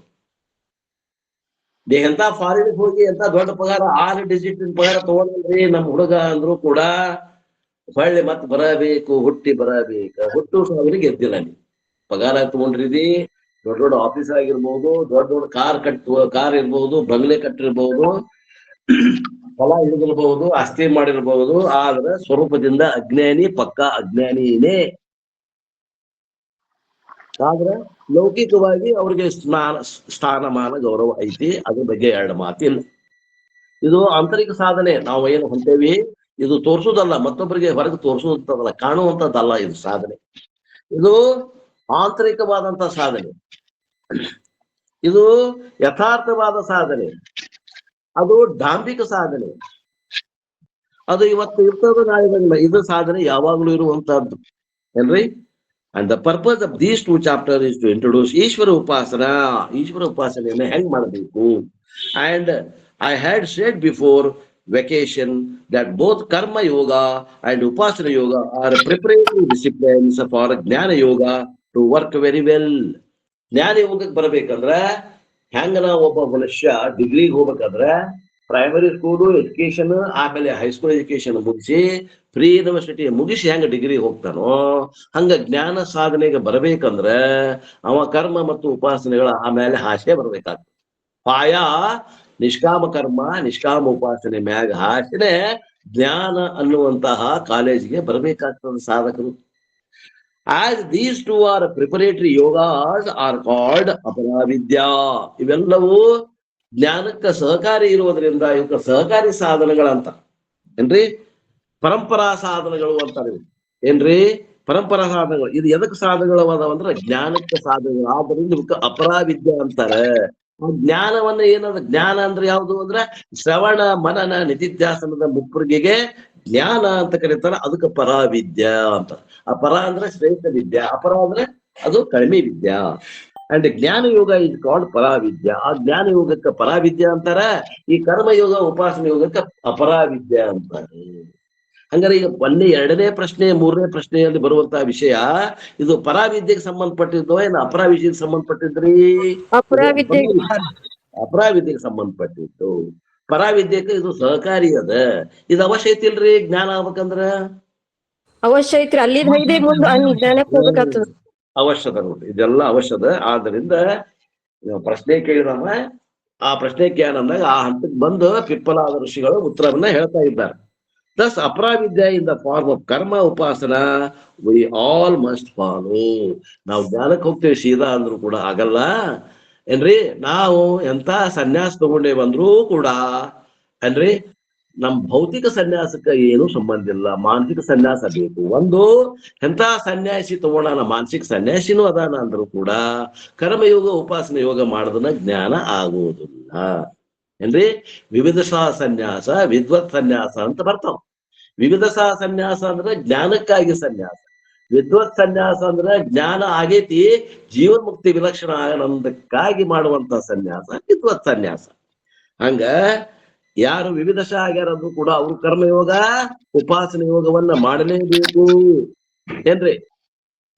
ಕರ್ಮಯೋಗ ಉಪಾಸನೆ ಯೋಗ ಮಾಡಲೇಬೇಕು. ಆದ್ರೆ ಅವ್ರಿಗೆ ಮಾಡುವಂತ ವಿಧಿವಿಧಾನಗಳು ಬೇರೆ ಅದಾವ, ಗೃಹಸ್ಥರು ಮಾಡುವಂತ ವಿಧಿವಿಧಾನಗಳು ಬೇರೆ ಅದಾವ. then we get a prepared mind which is called ಸಾಧನ ಚತುಷ್ಟಯ ಸಂಪತ್ತಿ. ಈ ರೀತಿಯಿಂದ ಯಾರು ನಿಷ್ಕಾಮ ಕರ್ಮ ಉಪಾಸನೆಯನ್ನು ಮಾಡ್ತಾರೋ ಅವ್ರಿಗೆ ಏನಾಗ್ತಾರಪ್ಪ ಅಂದ್ರೆ ಸಾಧನ ಚತುಷ್ಟಯ ಸಂಪನ್ನವುಳ್ಳವರು ಆಗ್ತಾರೆ. ಏನ್ರಿ ಸಾಧನ ಚತುಷ್ಟಯ ಸಂಪನ್ನ ಅಂದ್ರೆ ವಿವೇಕ, ವೈರಾಗ್ಯ, ಶಮ, ದಮ, ಉಪರತಿ, ತಿತಿಕ್ಷಾ, ಶ್ರದ್ಧಾ, ಸಮಾಧಾನ ಮತ್ತು ತೀವ್ರತರವಾದಂತಹ ಮುಮುಕ್ಷತ್ವ. ಇದೇ ಜನ್ಮದಲ್ಲಿ ಆತ್ಮಜ್ಞಾನವನ್ನು ಪಡೆದು ನಾ ಮುಕ್ತನಾಗಬೇಕು, ನಾ ಜೀವನ್ ಮುಕ್ತಿ ವಿಲಕ್ಷಣ ಆನಂದವನ್ನು ಹೊಂದಬೇಕು ಏನ್ರಿ. ಇದು ಏನದ ಎಲ್ಲರಿಗೂ ಸಾಧ್ಯದ, ಇದು ಎಲ್ಲ ಮನುಷ್ಯರಿಗೆ ಸಾಧ್ಯದ. ಆದರೆ ಸಾಧ್ಯ ಪ್ರಯತ್ನ ಅಧೀನದ, ಪ್ರಯತ್ನ ಇಲ್ಲದ ಆಗೋದಿಲ್ಲ ಏನ್ರಿ.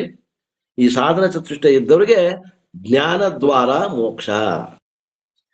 ಜ್ಞಾನ ಯೋಗ ವಿಲ್ ವರ್ಕ್. ಯಾರು ಸಾಧನ ಚತುಷ್ಟ ಸಂಪನ್ನರಾಗ್ಯಾರ ಅವ್ರಿಗೆ ಜ್ಞಾನ ಯೋಗ ಕೆಲಸ ಮಾಡ್ತದೆ. ಇಲ್ಲ ಅಂದ್ರೆ ಏನಾಗ್ತದ ಅಂದ್ರೆ ತಲೆ ಮೇಲೆ ಹಾಸಿ ಹೋಗ್ತದ, ಮತ್ತೇನಾಗ್ತದೆ. ಅವ್ರು ಹೇಳ್ತಾರ, ಇವ್ರು ಕೇಳ್ತಾರ, ಏನಾಕತಿ? ಏನು ಆಗಂಗಿಲ್ಲ, ಬೋರ್ಗಲ್ ಮ್ಯಾಗ ನೀರ್ ಸುರಿದಂಗ ಆಗ್ತದೆ. ಅಧಿಕಾರಿಗಳು ಇಲ್ಲ ಅಂದ್ರೆ ಅಲ್ಲಿ ಏನು ಬೆಳೆ ಬರುವುದಿಲ್ಲ. ಅಧಿಕಾರಿಗಳು ಇದ್ರಂದ್ರೆ ಅಲ್ಲಿ ಬೆಳೆ ಬರ್ತದೆ. ಯಾವ ಬೆಳೆ ಬರ್ತದೆ? ಜೀವನ್ ಮುಕ್ತಿ ವಿಲಕ್ಷಣ ಆನಂದ, ಮೋಕ್ಷ, ವಿಧೇಯ ಕೈವಲ್ಯ, ಜೀವನ್ ಮುಕ್ತಿ, ಜೀವಿಸ್ಕೊಂಡಿರೋ ಮಟ್ಟ ಜೀವನ್ ಮುಕ್ತಿ ಆನಂದ ಆಗ್ತದೆ. ಈ ಪ್ರಾರಬ್ಧ ಅಧೀನ ಮುಗಿತು ಅಂತಂದ್ರೆ ವಿಧೇಯ ಕೈವಲ್ಯ ಪ್ರಾಪ್ತಿ ಆಗ್ತದೆ. Without preparation jnana yoga will remain only an academic thing. ಅಂದ್ರೆ ಯಾರಿಗೆ ನಮ್ಮಲ್ಲಿ ಸಾಧನ ಚತುಷ್ಟಯ ಸಂಪತ್ತಿ ಇಲ್ಲ, ನಾವೇನೋ ಓದಿದ್ವಿಪ್ಪ, ನಾವು ಉಪನಿಷತ್ ಓದಿದ್ವಿ, ನಾವು 10 ಉಪನಿಷತ್ ಓದಿದ್ವಿ ಹೊರತು ಏನಾದ್ರೂ ಬದಲಾವಣೆ ಆಗೈತಿ ಅಲ್ಲ? ಇಲ್ರಿ, ನಾವ್ ಹೆಂಗಿದ್ವಿ ಇಂದ ಈ ಉಪನಿಷತ್ ಅಭ್ಯಾಸ ಮಾಡೋದ್ರ ಮೊದಲು ಹೆಂಗಿದ್ವಿ, ಈಗೂ ಹಂಗ ಅದೇವಿ. ಎಲ್ಲಿ ಹುಡುಕಾಗತ್ತೇವಿ ಸುಖ? ಎಲ್ಲಿ ಇಲ್ಲ ಅಲ್ಲಿ ಹುಡುಕಾಗತ್ತೇವಿ. ಸ್ತ್ರೀ, ಪುತ್ರ, ಧನ, ಕನಕ, ವಸ್ತ್ರ, ವಾಹನ, ಅಂತಸ್ತು, ಐಶ್ವರ್ಯ, ಇವುಗಳಲ್ಲೇ ಸುಖ ಹುಡುಕಾಗತ್ತೇವಿ. ಎಲ್ಲಿ ಹುಡುಕಾಗತ್ತೇವಿ ನಾವು ಸುಖ? ರೀ ಎಲ್ಲಾರು 28 ಮಂದಿ ಇದೇವಿ. ಈಗ ಸುಖ ಎಲ್ಲಿ ಹುಡುಕಾಗತ್ತೇವಿ? ಎಲ್ಲಿ ಐತ ಅಲ್ಲಿ ಹುಡುಕಾಗತ್ತೇವೋ, ಏನ್ ಎಲ್ಲಿ ಇಲ್ಲ ಅಲ್ಲಿ ಹುಡುಕಾಗತ್ತೇವೋ? ನೋಡ್ರಿ, ವಿಚಾರ ಮಾಡ್ರಿ, ಪ್ರಶ್ನೆಗೆ ಉತ್ತರ ಕೊಡಬೇಡ್ರಿ. ಬರೀ ಕೇವಲ ನಾವು ಓದಿದ್ರೂಪ ಅನ್ನಂಗ ಆಗ್ತದ. ಇದ್ರದ್ದು ಏನಾದ್ರೂ ಉಪಯೋಗ ಆಗ್ತಂದ್ರ ಯಾರ ಅಂತಃಕರಣದಲ್ಲಿ ಮನದೋಷ, ವಿಕ್ಷೇಪ ದೋಷ ಹೋಗ್ಯಾವ, ಅಂತಃಕರಣ ಶುದ್ಧಿ ಆಗ್ಯದ, ಮನಸ್ಸು ಏಕಾಗ್ರ ಆಗ್ಯದ, ಅಂತಲ್ಲಿ ಕೆಲಸ ಮಾಡ್ತಾವ, ಮಾಡಿ ಕೆಲಸ ಮಾಡ್ತದ, ಗುರುವಿನ ಮಾಡಿ ಕೆಲಸ ಮಾಡ್ತದ. It will be an information only. ಉಳಿದವ್ರಿಗೆ ಏನಾಗ್ತದ ಅಂದ್ರೆ ಹಿಂಗ್ ಬಂದ್ ಉಪನಿಷತ್ ಅದ, ಹಿಂಗ ಉಪನಿಷತ್ತನ್ನ ನಮಗ್ ನಾಮದಾರ್ ಅವ್ರು ಹೇಳಿದ್ರು, ನಾವು ಕೇಳಿವ್ರಿಪ್ಪ, ಅದ್ರಾಗ ಏನ್ ಇಲ್ಬಿಡ್ರಿ ಅಂತ ನಾವ್ ಕಡಿಕ್ ಏನೈತ್ರಿ ಅದ್ರಾಗ ಉಪನಿಷತ್, ಅದ್ರಾಗ ಏನ್ ಇಲ್ಬಿಡ್ರಿ.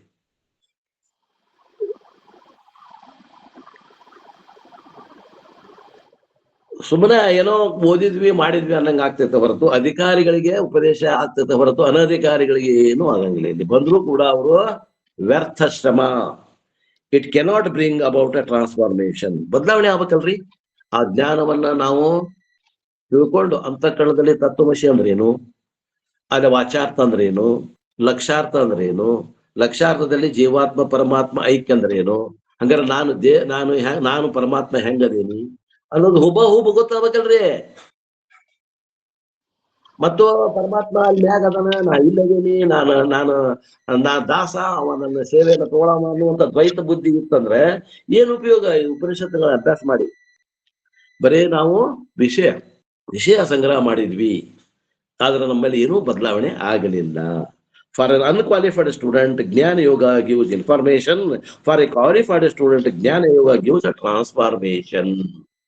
ಏನ್ರಿ, ಯಾವ ಅಧಿಕಾರಿ ಅದಾನ ಅವನಲ್ಲಿ ಬದಲಾವಣೆ ಕಂಡು ಬರ್ತದ, ಅವ ಜ್ಞಾನಿಯಾಗಿ ಜೀವನ್ಮುಕ್ತಿ ವಿಲಕ್ಷಣ ಆನಂದವನ್ನು ಅನುಭವಿಸ್ತಾನೆ. ಏನ್ರಿ, ಯಾವ ಅಜ್ಞಾನಿ ಅದಾನ ಅವನಲ್ಲಿ ಏನೂ ಪರಿಣಾಮ ಆಗುವುದಿಲ್ಲ. Transformation for the better, otherwise problem. So transformation for the better. This Aparavidya in the form of karma was highlighted in the Mundaka Upanishad. Aparavidya in the form of upasana is highlighted in this Prashna Upanishad. ನೋಡ್ರಿ, ಇದೇ ಉಪನಿಷತ್ತಿನಲ್ಲಿ ನಾವು ಇದೇ 2ನೇ ಉಪನಿಷತ್ ಅಭ್ಯಾಸ ಮಾಡಿ. ಇದೇ ಒಂದು ವೇದದಲ್ಲಿ ಅಥರ್ವಣ ವೇದಕ್ಕೆ ಸಂಬಂಧಪಟ್ಟಂತಹ ಮುಂಡಕ ಉಪನಿಷತ್ನಲ್ಲಿ ಕರ್ಮಕಾಂಡವನ್ನ ಹೆಚ್ಚಿಗೆ ಮಾಡಿ ಹೇಳಿದ್ರು. ಅದೇ ವೇದಕ್ಕೆ ಸಂಬಂಧಪಟ್ಟಂತ ಇನ್ನೊಂದು ಉಪನಿಷತ್ತು ಪ್ರಶ್ನೋಪನಿಷತ್ತು ಏನದ, ಇದು ಮುಂಡಕ ಉಪನಿಷತ್ತಿನ ಮುಂದಿನ ಎಕ್ಸ್ಟೆನ್ಷನ್ ಇದು. ಇದರಲ್ಲಿ ಉಪಾಸನೆಯನ್ನ ಹೆಗ್ಗಳಿಕೆ ಮಾಡಿ ಹೇಳಾಕತ್ತಾರ ಏನ್ರಿ. ಇಲ್ಲೇ ಉಪಾಸನೆಗೆ ಹೆಚ್ಚಿಗಾರಿಕೆ ಮಾಡಿ ಹೇಳಾಕತ್ತಾರ. ಯಾಕಂದ್ರ Prashna and Mundaka are complementary Upanishad. ಇವ್ರು ಒಂದೇ ವೇದಕ್ಕೆ ಸಂಬಂಧಪಟ್ಟಂತ 2 ಪೂರಕವಾದ ಉಪನಿಷತ್ತುಗಳು. ಪೂರಕ ಅಂದ್ರ ಒಂದಕ್ಕೊಂದು ಸಹಾಯ ಮಾಡ್ತಾವೆ ಇವು. ಮುಂಡಕ ಉಪನಿಷತ್ತು ಪ್ರಶ್ನೆ ಉಪನಿಷತ್ತು ಒಂದಕ್ಕೊಂದು ಸಹಾಯ ಮಾಡ್ತಾರೆ. Both belong to which Veda? They belong to Atharvana Veda. Atharvana Veda ಸಂಬಂಧಪಟ್ಟಾವೆ ಎರಡೂ ಉಪನಿಷತ್ತುಗಳು ಅಥರ್ವಣ ವೇದ ಸಂಬಂಧಪಟ್ಟಾವೆ. And Ishwara in the form of prana is going to be glorified. ಆ ಈಶ್ವರ ಪ್ರಾಣ ರೂಪದಿಂದ ಇರುವಂತ ಈಶ್ವರನ ಇಲ್ಲೇ ಹೊಗಳಿಕೆಯನ್ನು ಮಾಡಿ ಅದರ ಬಗ್ಗೆ ಹೆಚ್ಚಿಗೆ ಉಪಾಸನೆ ಕುರಿತು ಹೇಳ್ತಾ ಇದ್ದಾರೆ.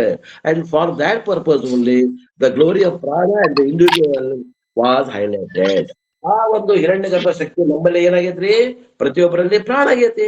ಆ ಪ್ರಾಣ ತತ್ವವನ್ನು ಕುರಿತು ಹಿರಣ್ಯಗರ್ಭನೇ ನಮ್ಮಲ್ಲಿ ಅದಾನ ಅನ್ನುವಂಥದ್ದನ್ನ ಹೆಚ್ಚಿಗೆ ಮಾಡಿ ಈ ಉಪನಿಷತ್ತು ಹೇಳ್ತಾ ಇದೆ.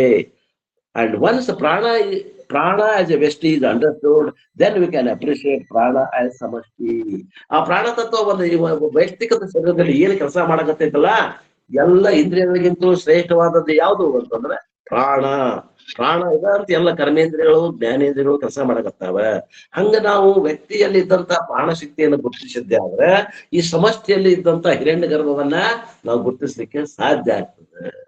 ಸಮುದ್ರದ ನೀರು ನಮಗೆ ಏನು ಗೊತ್ತಾಗಂಗಿಲ್ಲ, ಅದನ್ನ ತಗೊಂಡು ಬಂದು ನಾವು ಲ್ಯಾಬೊರೇಟರಿ ಒಳಗ ಅದನ್ನ ನಾವು ವಿಶ್ಲೇಷಣೆ ಮಾಡಿದ್ವಿ ಅಂದ್ರೆ ಅದು 2 H2O ಅಂತ ಗೊತ್ತಾಗ್ತದೆ. ಹಂಗ ನಾವು ಸಮಷ್ಟಿಯಲ್ಲಿ ಇದ್ದಂತ ಹಿರಣ್ಯ ಗರ್ಭವನ್ನು ತಿಳ್ಕೊಳ್ಳೋಕ್ಕಿಂತ ಮೊದಲ ಆ ವ್ಯಷ್ಟಿಯಲ್ಲಿ ಇದ್ದಂತ ಪ್ರಾಣ ತತ್ವವನ್ನು ಯಥಾರ್ಥವಾಗಿ ತಿಳ್ಕೊಂಡ್ರೆ ಅದನ್ನ ವಿಸ್ತರಿಸಿ ನಾವು ವ್ಯಷ್ಟಿಯಲ್ಲಿ ಇದ್ದದನ್ನ ಸಮಷ್ಟಿಯಲ್ಲಿ ಐತೆ ಅಂತ ತಿಳ್ಕೊಳ್ಳಿಕ್ಕೆ ಅನುಕೂಲ ಆಗ್ತದೆ ಅಂತ ತಿಳ್ಕೊಂಡು ಪ್ರಾಣ ತತ್ವವನ್ನ ಹಿರಣ್ಯ ಗರ್ಭ ಅಂತ ತಿಳ್ಕೊಂಡ್ರೆ ಇಲ್ಲೇ ಉಪಾಸನೆಯನ್ನ ಮಾಡ್ಲಿಕ್ಕೆ ಹೇಳ್ತಾ ಇದೆ. And to reveal the glory of a prana at Vesti level, the story was given. ಏನ್ರಿ? ಆ ಸಮಷ್ಟಿ ಇದ್ದಂತಹ ಹಿರಣ್ಯ ಗರ್ಭನೆ ವ್ಯಕ್ತಿಯಲ್ಲಿ ಪ್ರಾಣ ತತ್ವ ಆಗಿದ್ದಾನ. ಆ ಪ್ರಾಣ ತತ್ವ ಇಲ್ಲಂದ್ರೆ ಈ ಶರೀರ ಯಾವುದು ಕೆಲಸ ಮಾಡುವುದಿಲ್ಲ. ಆದ್ರಿಂದ ಪ್ರಾಣ ತತ್ವದ ಹೆಚ್ಚುಗಾರಿಕೆಯನ್ನ ಕುರಿತು ಹೇಳಲಿಕ್ಕೆ ಒಂದು ಕಥೆಯನ್ನು ಹೇಳ್ಯಾರಲ್ಲಿ Upanishad. I don't know how far you remember the story. ಆ ಕಥೆಯನ್ನ ಎಷ್ಟು ಮಂದಿ ನೆನಪಿಟ್ಟಿರಿ ನನಗೆ ಗೊತ್ತಿಲ್ಲ ಅಂತಾರ. ಆದ್ರೆ ನಮ್ಮ ಮಂದಿ ಹಂಗೇನಿಲ್ಲ, ನೆನಪಿಟ್ಟಿರ್ತೀರಿ. There was a competition to find out who among the organs or which one among all the organs is the most glorious one. ನಮ್ಮಲ್ಲಿದ್ದಂತ ಎಲ್ಲ ಕರ್ಮೇಂದ್ರಿಯ, ಎಲ್ಲ ಜ್ಞಾನೇಂದ್ರಿಯಗಳ, ಪಂಚಪ್ರಾಣ, ಎಲ್ಲ ಇಂದ್ರಿಯಗಳಲ್ಲಿ, ಕರ್ಮೇಂದ್ರಿಯಗಳಲ್ಲಿ ಜ್ಞಾನೇಂದ್ರಿಯಗಳಲ್ಲಾಗ್ಲಿ ಯಾರು ಶ್ರೇಷ್ಠ ಅನ್ನುವಂತಹದ್ದು ಒಂದು ವಾದ ವಿವಾದ ನಡೀತು. ಎಲ್ಲರೂ ಏನು ತಿಳ್ಕೊಂಡ್ರು? ನಾ ಇಲ್ಲದ ನಡೆಯಂಗಿಲ್ಲ ಅಂತ. ಕಣ್ಣಂತೂ, ಮೂಗಂತೂ, ಕಿವಿ ಅಂತೂ, ಚರ್ಮ ಅಂತೂ ಎಲ್ಲವೂ ಇಂದ್ರಿಯಗಳ ನಾ ಇಲ್ದ ನಡಿದಿಲ್ಲ ಅನ್ನಗತ್ತು. ಪ್ರಾಣಶಕ್ತಿ ಅನ್ನವ ಸುಮ್ಮ ಕೂತಿದ್ದವ. ನೋಡೋಣ ಯಾರ್ದ ಮಹಿಮೆ ಐತಿ, ಹೆಚ್ಚುಗಾರಿಕೆ ಯಾರ್ದು ಐತಿ ಅನ್ನೋದು ನೋಡೋಣ ಸುಮ್ಮ ಕೂತಿದ್ದವ ಪ್ರಾಣ. Each jnanendriya claimed I am great, I am great. ಎಲ್ಲ ಇಂದ್ರಿಯಗಳು ಹೇಳಾಗತ್ತು, ಕಣ್ಣು ಹೇಳಾಗತ್ತು ನಾ ಇಲ್ಲಂದ್ರೆ ನಿಮ್ಗೆ ನೋಡಾಕ್ ಶಕ್ತಿ ಇಲ್ಲ ಅಂತದ. ಕಿವಿ ಇಲ್ಲ ಅಂದ್ರೆ ನಾ ಇಲ್ಲ ನಿಮ್ಗೆ ಕೇಳಾಕ್ ಆಗಂಗಿಲ್ಲ ಅಂತದ. ನಾಲಿಗೆ ಇಲ್ಲ ನಿಮ್ಗೆ ರುಚಿಸಾಕ ಆಗಂಗಿಲ್ಲ, ನಾಲಿಗೆ ಹೇಳ್ತದೆ. ಚರ್ಮ ಹೇಳ್ತದೆ, ನಾ ಇಲ್ಲ ನಿಮ್ಗೆ ಮುಟ್ಟಾಕ ಆಗಂಗಿಲ್ಲ, ಸ್ಪಷ್ಟ ಜ್ಞಾನ ಆಗಂಗಿಲ್ಲ ಅಂತ ಹೇಳಿ ಎಲ್ಲವೂ ನಾವಿದ್ರೆ ನಮ್ದ ಎಲ್ಲರೂ ಇಂದ್ರಿಯಗಳು ಅಹಂಕಾರದಿಂದ ಅವರು ಬಿಗ್ಯಾಗತ್ರು. ಅಹಂಕಾರಯುಕ್ತರಾಗಿ ನಾನೇ ಗ್ರೇಟ್ ಅನ್ಕೊಂತ, ನಾನೇ ಶ್ರೇಷ್ಠ ಅನ್ಕೊಂತ ಅವರು ಹೇಳಾಕತ್ರು ಎಲ್ಲ ಇಂದ್ರಿಯಗಳು. Each karmendriya claimed I am great. ಇನ್ನು ಕರ್ಮೇಂದ್ರಿಯಗಳೇನಾಯ್ತು? ಕೈ ಮಾಡೋ ಕೆಲಸ ಕಾಲ್ ಮಾಡಕ್ ಬರಂಗಿಲ್ಲ, ಕಾಲ್ ಮಾಡೋ ಕೆಲಸ. ಮಾತು ಮಾಡಕ್ ಬರಂಗಿಲ್ಲ, ಮಾತು ಮಾಡೋ ಕೆಲಸ. ಜನನೇಂದ್ರಿಯ ಮಾಡಕ್ ಬರಂಗಿಲ್ಲ, ಜನನೇಂದ್ರಿಯ ಕೆಲಸ ಮಾಡೋ ಕೆಲಸ. ಗುಹ್ಯ ಮಾಡಕ್ ಬರಂಗಿಲ್ಲ, ಗುದ ಮಾಡಕ್ ಬರಂಗಿಲ್ಲ. ಪ್ರತಿಯೊಂದು ಏನಂತಾವ? ನಾ ಇಲ್ಲ ಅಂತಂದ್ರೆ ನೀ ಹೊಲಸ್ನಾಡ್ತಿದ್ದಿ ಅಂತದ. ಗುರೇಂದ್ರಿಯ ಅಂತದ, ನಾ ಇಲ್ಲ ಅಂದ್ರೆ ನೀ ಹೊಲಸ್ನಾಡ್ತಿದ್ದಿ. ನಾನು ಏನದ ಕಶ್ಮಲಗಳನ್ನ ಹೊರಗೆ ಹಾಕಿ ಈ ಶರೀರವನ್ನ ಶುದ್ಧೀಕರಣ ಮಾಡಕತ್ತೀನಿ ಅಂತ. ಹಿಂಗ ಐದು ಕರ್ಮೇಂದ್ರಿಯಗಳು ತಮ್ಮಲ್ಲಿ ನಾನು ಶ್ರೇಷ್ಠ ಅಂತ ಅಹಂಕಾರದಿಂದ ಕೂಡಿದ್ರು. ಈಚ್ ಅಂತಃಕರಣ ಮನ ಬುದ್ಧಿ each one of them claimed I am great. ಇದ ಅಂತಃಕರಣ ಪಂಚಕ ಅಂತದ. ಮನಸ್ಸು, ಬುದ್ಧಿ, ಚಿತ್ತ, ಅಹಂಕಾರ, ಜ್ಞಾತೃ ಇವು ಕೂಡ ನಾನು ಶ್ರೇಷ್ಠ ಅಂತ ಹೊಂಟಿದ್ದು. Because of one is required for our transaction. Eyes are required for seeing. ಕಣ್ಣೆದಕ್ಕೆ ಬೇಕಾಗ್ಯಾವ? ನೋಡ್ಲಿಕ್ಕೆ. ಕಿವಿ ಅದಕ್ಕೆ ಬೇಕಾಗ್ಯಾವ? ಕೇಳಲಿಕ್ಕೆ. ಆಲ್ ದೀಸ್ ಬಾಹ್ಯ ಕರ್ಮಾಣಿ ಅಂಡ್ ಅಂತಃಕರಣ ಆರ್ ರಿಕ್ವೈರ್ಡ್ ಫಾರ್ ಟ್ರಾನ್ಸಾಕ್ಷನ್. ಅಂತಃಕರಣ ಒಳಗಿದ್ದು ಸಾಧನ ಆಗಿದ್ದು ಯಾವ್ದದ? ಅಂತಃಕರಣ. ಅದ್ಯಾವ್ದು? ಅದು ಒಂದೇ ಅದ. ಅಂತಃಕರಣ ಮಾಡುವಂತ ಕೆಲಸದ ಮ್ಯಾಗ 5 ಭಾಗ ಅಂತ ವಿಂಗಡಿಸ್ತೇವೆ. ಅಂತಃಕರಣ ಅದು 5 ಕೆಲಸ ಮಾಡ್ತದ. ಏನ್ರಿ? ಅದು ಸಂಕಲ್ಪ ವಿಕಲ್ಪ ಮಾಡ್ತು ಅನ್ನೋದಕ್ಕ ಏನಂತೀವಿ ನಾವು? ಮನಸ್ಸು ಅಂತೇವಿ. ಅದು ನಿಶ್ಚಯ ಮಾಡಕತ್ತದ ಅದ ಅಂತಃಕರಣಕ್ಕೆ ಏನಂತೀವಿ ನಾವು? ಬುದ್ಧಿ ಅಂತೇವಿ. ಅದು ತಾನನ್ನದ್ರಲ್ಲಿ ತಾನು ಅಹಂಕರಿಸ್ಕೊಂತಂದ್ರ ಅಹಂಕಾರ ಅಂತೀವಿ. ಅದು ಸ್ಮರಣೆ ಮಾಡಕತ್ತಂದ್ರ ಅದಕ್ಕ ಚಿತ್ತ ಅಂತೀವಿ. ಅದು ತಿಳಿಯಾಕಂತಂದ್ರ ನಾ ಜ್ಞಾತೃ ಅಂತೀವಿ. ಆ ಇರುವಂತ ಅಂತಃಕರಣ ಒಂದೇ ಅದ ನೋಡ್ರಿ. ಒಬ್ಬ ಮನುಷ್ಯ ಅದಾನ, ಅವ ಪಾಠ ಮಾಡೋ ಮುಂದ ಪಾಠಕ ಅನಿಸ್ಕೋತಾನ, ಅಡಿಗೆ ಮಾಡೋ ಮುಂದ ಪಾಚಕ ಅನಿಸ್ಕೋತಾನ. ಒಬ್ಬ ಮನುಷ್ಯನ ಅವ. ಈಗ ನಾನು ನಮ್ಮ ಮನೆಯೊಳಗ ಯಜಮಾನ ಅನ್ಸ್ಕೋತೀನಿ. ಹೊರಗೆ ಹೋದ್ರ ನಾನೊಬ್ಬ ಯಾರಿಗೋ ಗೆಳೆಯನ ಮುಂದೆ ನಾ ಗೆಳೆಯ ಅನ್ಸ್ಕೋತೀನಿ. ನಮ್ಮ ಅಪ್ಪನ ಎದುರಿಗೆ ನಾ ಮಗ ಅನಿಸ್ಕೋತೀನಿ. ನಮ್ಮ ಅಜ್ಜನ ಎದುರಿಗೆ ನಾನೇ ಮೊಮ್ಮಗ ಅನಿಸ್ಕೋತೀನಿ. ನನ್ನ ಮಗನ ಎದುರಿಗೆ ನಾ ಅಪ್ಪ ಅನಿಸ್ಕೋತೀನಿ. ನನ್ನ ಮೊಮ್ಮಗನ ಎದುರಿಗೆ ನಾ ಅಜ್ಜ ಅನಿಸ್ಕೋತೀನಿ. ಅಜ್ಜ, ಮೊಮ್ಮಗ, ಅಪ್ಪ ಯಾವ್ದವ್ರು ಒಬ್ಬನೋ ಬೇರೆ ಬೇರೆನೋ ಒಬ್ಬನೇ. ಹಂಗ ಇರುವಂತ ಒಂದೇ ಅಂತಃಕರಣ ಅದು ಮಾಡೋ ಕೆಲಸಗಳ ಅನುಗುಣವಾಗಿ 5 ಭಾಗ ಆಗೈತೆ. ಆ ಅಂತಃಕರಣನು ಮತ್ತು ಇವೇನ ಕರ್ಮೇಂದ್ರಿಯಗಳ ಇದ್ರ ಕೊಡಸುಗಳು ವ್ಯವಹಾರ ಆಗ್ತದ, ಟ್ರಾನ್ಸಾಕ್ಷನ್ ಆಗ್ತಾ ಇದೆ ವ್ಯವಹಾರ. And when they are all quarrelling like that there was one tattvam which was not required for transaction. ಎಲ್ಲವೂ ಇವು ತಮ್ಮೊಳಗ ಪೈಪೋಟಿ ನಡೆದ ಜಗಳದಾಗ ನಾನು ಶ್ರೇಷ್ಠ, ನೀ ಕಡಿಮೆ, ನೀ ಶ್ರೇಷ್ಠ ಅಲ್ಲ ನಾ ಶ್ರೇಷ್ಠ ಅಂತ ವ್ಯವಹಾರ ನಡೆದ ಜಗಳ ನಡೆದಾಗ ಅಲ್ಲೊಬ್ಬ ಸುಮ್ಮ ಕೂತಿದ್ದ. ಯಾರವ? ಪ್ರಾಣತತ್ವ. he was not required for any transaction. ಯಾವ ವ್ಯವಹಾರಕ್ಕೂ ಬೇಕಾಗಿಲ್ಲ ನೋಡ್ರಿ. ಅವ ಪ್ರಾಣತತ್ವ ಅದಾನ, ಅವ ಇಲ್ಲದೆ ಯಾವ್ದು ನಡೆಯಂಗಿಲ್ಲ. ಅವ ವ್ಯವಹಾರ ನಡೀತೈತಿ. ಅವ ಇಲ್ಲಂದ್ರು ವ್ಯವಹಾರ ನಡೀತೈತಿ ಇಲ್ಲವ ನಡೀತದ. ಅವ ಏನಂತಾನ? which is not required for any transaction, not used for transaction, but which is required for survival. ಅವ ಪ್ರಾಣತತ್ವ ಎದಕ್ ಬೇಕಾಗಿಲ್ಲ ಅಂದ್ರೆ ಮೊದಲು ಇವ ಉಳ್ಕೊಳಕ್ ಬೇಕಾಗೈತಿ. ಆ ಉಳ್ಕೊಂಡ ಮ್ಯಾಗ ವ್ಯವಹಾರಕ್ಕೆ ಅವ ಏನು ಬೇಕಾಗಿಲ್ಲ ಪ್ರಾಣತತ್ವ. ಹಂಗ್ರೆ ಯಾರಪ್ಪ ಇದ್ರಾಗ ಮುಖ್ಯ ಅಂದ್ರ ಕರ್ಮೇಂದ್ರಿಯ ಮುಖ್ಯೋ, ಜ್ಞಾನೇಂದ್ರಿಯ ಮುಖ್ಯೋ, ಅಂತಃಕರಣ ಮುಖ್ಯೋ ಅಂದ್ರೆ ಇವ್ಯಾವು ಮುಖ್ಯ ಅಲ್ಲ. ಇವೆಲ್ಲಕ್ಕಿಂತ ಮುಖ್ಯವಾದದ್ದು ಯಾವುದು ಅಂದ್ರೆ ಆ ಜೀವವನ್ನು ಕೊಟ್ಟಂತಹ ಆ ಪ್ರಾಣತತ್ವ. The one tattvam not directly used for transaction but which is required for survival. ವ್ಯವಹಾರಕ್ಕೆ ಬೇಕಾಗಿಲ್ಲ, ಇರಾಕ ಬೇಕಾಗೈತಿ. ಅದು ಯಾವ ತತ್ವ ಅದು? Only when pranatattva is there I am alive. ಆ ಪ್ರಾಣತತ್ವ ಇದ್ದಾಗ ಇವ ಜೀವಂತ ಹಚ್ಕೋತಾನ. ಇವತ್ತ ಪ್ರಾಣ ಬಿಟ್ಟು ಪ್ರಾಣ ಹೋತು ಅಂದ್ರೆ ಲಘು ವೈರಿ ಇವನಂತ. ಲಘು ವೈರಿ ನಿಮ್ ಮನ್ಯಾಗ ಹೆಂಗ್ ಸಂಸ್ಕಾರ ಐತಿ, ಹುಗಿರಿ ಸುಡ್ರಿ ಅಂತಾರ. ಆದ್ದರಿಂದ ಪ್ರಾಣತತ್ವ ಇರ್ಬಿಟ್ಟ ಇದಕ್ಕ ಬೆಲೆ ಅದ. And only if I am alive transactions R possible. ಮೊದಲು ನಾ ಇರ್ಬೇಕು, ಇದ್ದ ನಂತರ ವ್ಯವಹಾರ ನಡೀತದ. ವ್ಯವಹಾರ ಮುಖ್ಯನೋ ಇರುವುದು ಮುಖ್ಯನೋ? ಇರುವುದು ಮುಖ್ಯ. So life is the foundation for all the transactions. ಆದ್ದರಿಂದ ಎಲ್ಲ ವ್ಯವಹಾರ ಆಗ್ಬೇಕಾದ್ರೆ ಮೊದಲು ಏನ್ ಬೇಕು ಅಂದ್ರೆ ಅದಕ್ಕ ಮೂಲಭೂತವಾಗಿ ಜೀವ ಅನ್ನುವಂಥದ್ದು ಬೇಕಾಗ್ತದೆ, ಜೀವನ ಅಂತ ಬೇಕಾಗ್ತದೆ. ಅದು ಎದರಿಂದ ಸಾಧ್ಯ ಅಂದ್ರ ಪ್ರಾಣದಿಂದ ಜೀವಿಸಲು ಅದೇವಿ. ದೇರ್ಫೋರ್ ಫಂಡಮೆಂಟಲ್ ಪ್ರಿನ್ಸಿಪಲ್ ಈಸ್ ಪ್ರಾಣ. ಅದಕ್ಕೇನಂತಾರ್ರಿ? ಮೂಲಭೂತವಾದ ತತ್ವ ಅಂದ್ರೆ ಯಾವ್ದು ಅವಶ್ಯಕ ಅಂದ್ರೆ ಪ್ರಾಣ ತತ್ವ ಅಂತಾರ. ಅದಕ್ಕ ಏನಂತಾರ? ಜೀವನ ಅಂತ. ಜೀವನ ಅಂತೇಳಿ. ಜೀವನ ಅಂದ್ರೆ ಯಾರಿಗೂ ಹೇಳಕ್ ಬರಂಗಿಲ್ಲ. ಈಗ ನೋಡ್ರಿ, ನೀವ್ ಹೇಳ್ತೀರಿ ಜೀವನ ಅಂದ್ರ ಪ್ರಾಣ ತತ್ವ. ಯಾವುದು ಜೀವಿಸ್ಕೊಂಡಿರ್ಲಿಕ್ಕೆ ನಮಗೆ ಸಹಾಯ ಆಗೈತೋ ಅದು ಪ್ರಾಣ ತತ್ವ. ಅಂಡ್ ದಿಸ್ ಪ್ರಾಣ is glorified in all the Vedas. ಈ ಪ್ರಾಣ ತತ್ವವನ್ನ ಎಲ್ಲ ವೇದಗಳಲ್ಲಿ ಹೆಚ್ಚುಗಾರಿಕೆ ಮಾಡಿ ಹೇಳಲಾಗಿದೆ.